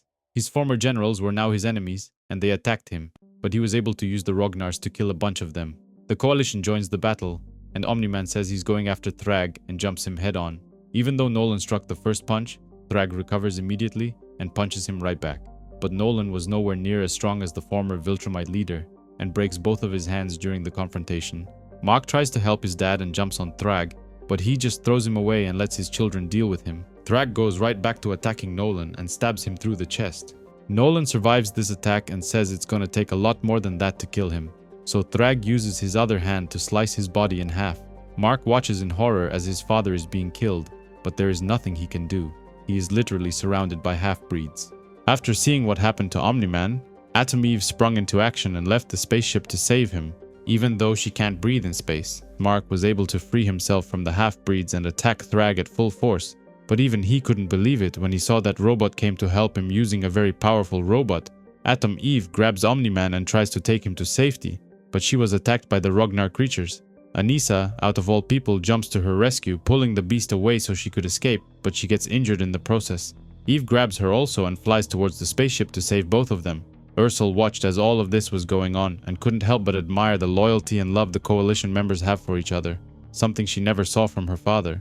Meanwhile, Thrag calls his half-breeds and throws them at Mark, instantly killing them and trying to hurt him. Thrag didn't care at all for any of his children. He only cared about usefulness in battle. Mark says he won't allow him to kill any more of his children and grabs him, plunging together into the sun. When Ursal saw that Mark, her enemy, was willing to sacrifice his own life to save her brothers and sisters, she called the attack off and asked her siblings to surrender. She claims that her father doesn't care about any of them and would rather give up than see all of her family get killed. But the fight continued inside the sun with Invincible and Thrag going all out on each other. Thrag says that even though Mark and his father were direct descendants of King Argal, they were traitors who destroyed the Viltrume homeworld, and he will never allow them to lead the Empire.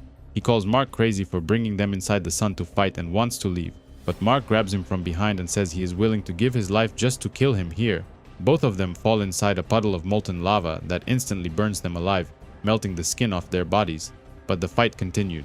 Even though they couldn't speak anymore, Mark continued to talk in his mind, saying that even though he didn't understand why his father let him live, he understands now what he did, and why that makes him such a better leader than Thrag will ever be. Robot sends one of his armors inside the sun to cover Mark's body and protect him against the fire. Mark says that even his enemy tries to protect him while Thrag has nobody. Nobody cares about him, and nobody will come to his aid in these moments. The fight continued until there was nothing left of the suit, and Mark got on top of Thrag and bit his throat, taking a big chunk of his melted flesh. This final blow was too much even for the mighty Viltrumite leader, and he was left to die. His body started to slowly fall towards the sun's core, melting away bit by bit until there was nothing left. Mark was now almost unconscious, but he wasn't alone. Alan the alien dove inside the planet and grabbed him, taking him away and saving his life. Alan brought him to the ship and he was nearly dead, but the Argal blood flowing through his body was strong, and it only took him just a few days to recover and even speak to his wife Samantha. Mark asks about his father, but Nolan wasn't feeling too good. Thrag damaged his heart in the attack and his body was unable to heal anymore. Nolan says that Mark was born of two worlds, half human and half Viltrumite, and he wants him to lead the Viltrume Empire after he dies. Nolan believes in his son and can't think of a better person to replace him after he's gone. A few days later, Samantha wasn't too happy that Mark accepted being the new Viltrumite leader, saying that she and Terra need him more, but eventually she accepted the decision. However, there was still something left to do. Robot formed a blockade around the planet using his army of drone robots and forbade anyone from getting close. He says he took the Viltrumite kids from Earth hostage as a backup in case they tried to turn his army against him. In order to keep their children safe, the Viltrumites turned on the coalition and attacked Alan the alien. which prompted Samantha to ask Ursula for help in taking down Robot. Robot never anticipated this kind of response to his actions when all the heroes, half-breeds, and even the coalition of planets united against him. The heroes fought their way inside the Pentagon, and even Ursula helped Mark fight his way through the army of drone robots. Eventually, Monster Girl spotted the real Robot hiding inside one of his drones, and Mark grabbed him and took him away. Robot tries to reason with Mark, saying the world is a better place now because of him, and the only reason he isn't dead already is because Mark knows this is true. Mark responds by saying he finally figured out a way to keep Robot but prevent him from controlling the world. Once the fighting was finally over, he calls the Immortal inside the Pentagon and says that while he will be away leading the Viltrume Empire, he wants him to take over Robot's place, monitoring the governments of the world, advising and even dictating policies. He shows him what he did with Robot. A.D. Sinclair was able to harvest his brain and keep him trapped inside a special tank. That way, he's still able to use his intellect but can't do any more harm. All the Viltrumites were reunited with their children on Earth, but since Anissa was killed in battle, Mark was shocked to find that she had another kid named Marky, who was actually his son. 2 weeks later, Mark was attending the ceremony that appointed him as the new Viltrume Emperor, but Samantha urges him to speak with his new son, who until 2 weeks ago had no idea he even existed. The young kid just started developing powers and had no idea what was wrong with him. He escapes into the city and creates a lot of destruction until Mark was forced to stop him. Mark talks to him and asks him to stop, saying he is his father. Robot suggests the Viltrumites should leave the planet because many of the children will start to develop powers soon, and they will create havoc, possibly doing a lot of damage and also hurting someone. Mark agrees and says that by staying on Earth, the Viltrumites will mix with humans more and more, which could change the planet for the worst, getting rid of what makes it special in the first place. Everyone agreed that this was for the best, but Anissa's husband doesn't want to leave, saying he and his 2 children will stay behind. Before leaving, Mark has a father and son talk with Marky and tells him the history of the Viltrumite people, just like Nolan did with him a long time ago. In the end, he agrees that leaving 2 Viltrumites behind might not be such a bad idea, and his mother will want to be a part of Marky's life, watching over him and being his grandma. Many years later, Marky became a superhero himself, and he wore a suit similar to his father. His powers improved greatly, and he helped the Guardians of the Globe deal with a new generation of villains. Meanwhile, somewhere deep in space, Invincible's first daughter, Terra, grew into a lovely girl herself, following in her father's steps and using her powers for good, helping alien races all across the galaxy. After being gone from Earth for many years, Invincible became a respectable Viltrume leader, eliminating threats, shutting down hostile races, and bringing peace to quadrants of the galaxy that had been at war for eons. But this prompted many planets to leave the coalition of planets, and a small confrontation erupted between the 2 powers. Mark was victorious, and Alan agrees that maybe the galaxy doesn't need a coalition of planets after all. Again, many years later, Samantha was very old and about to die, and Mark called Terra to come and say goodbye to her mother. But moments before her death, Samantha was able to reconstruct her body and rebuild herself younger again. Every time she is on the brink of dying, she is able to rebuild organic matter and heal herself. Atom Eve was practically immortal. Eventually, Marky grew to hate his father for abandoning him on Earth all those years ago and attacks him. Mark says he is proud of the man his son has become. He did so much good on Earth and feels bad about abandoning him. He wants to be close to him now and says they have all the time in the world. The story ends with Mark and Samantha living a peaceful life on a planet surrounded by their family and friends, while remembering something his father asked a long time ago during their big fight. "What will you have after 500 years? To which he replied, "I'll have you, Dad."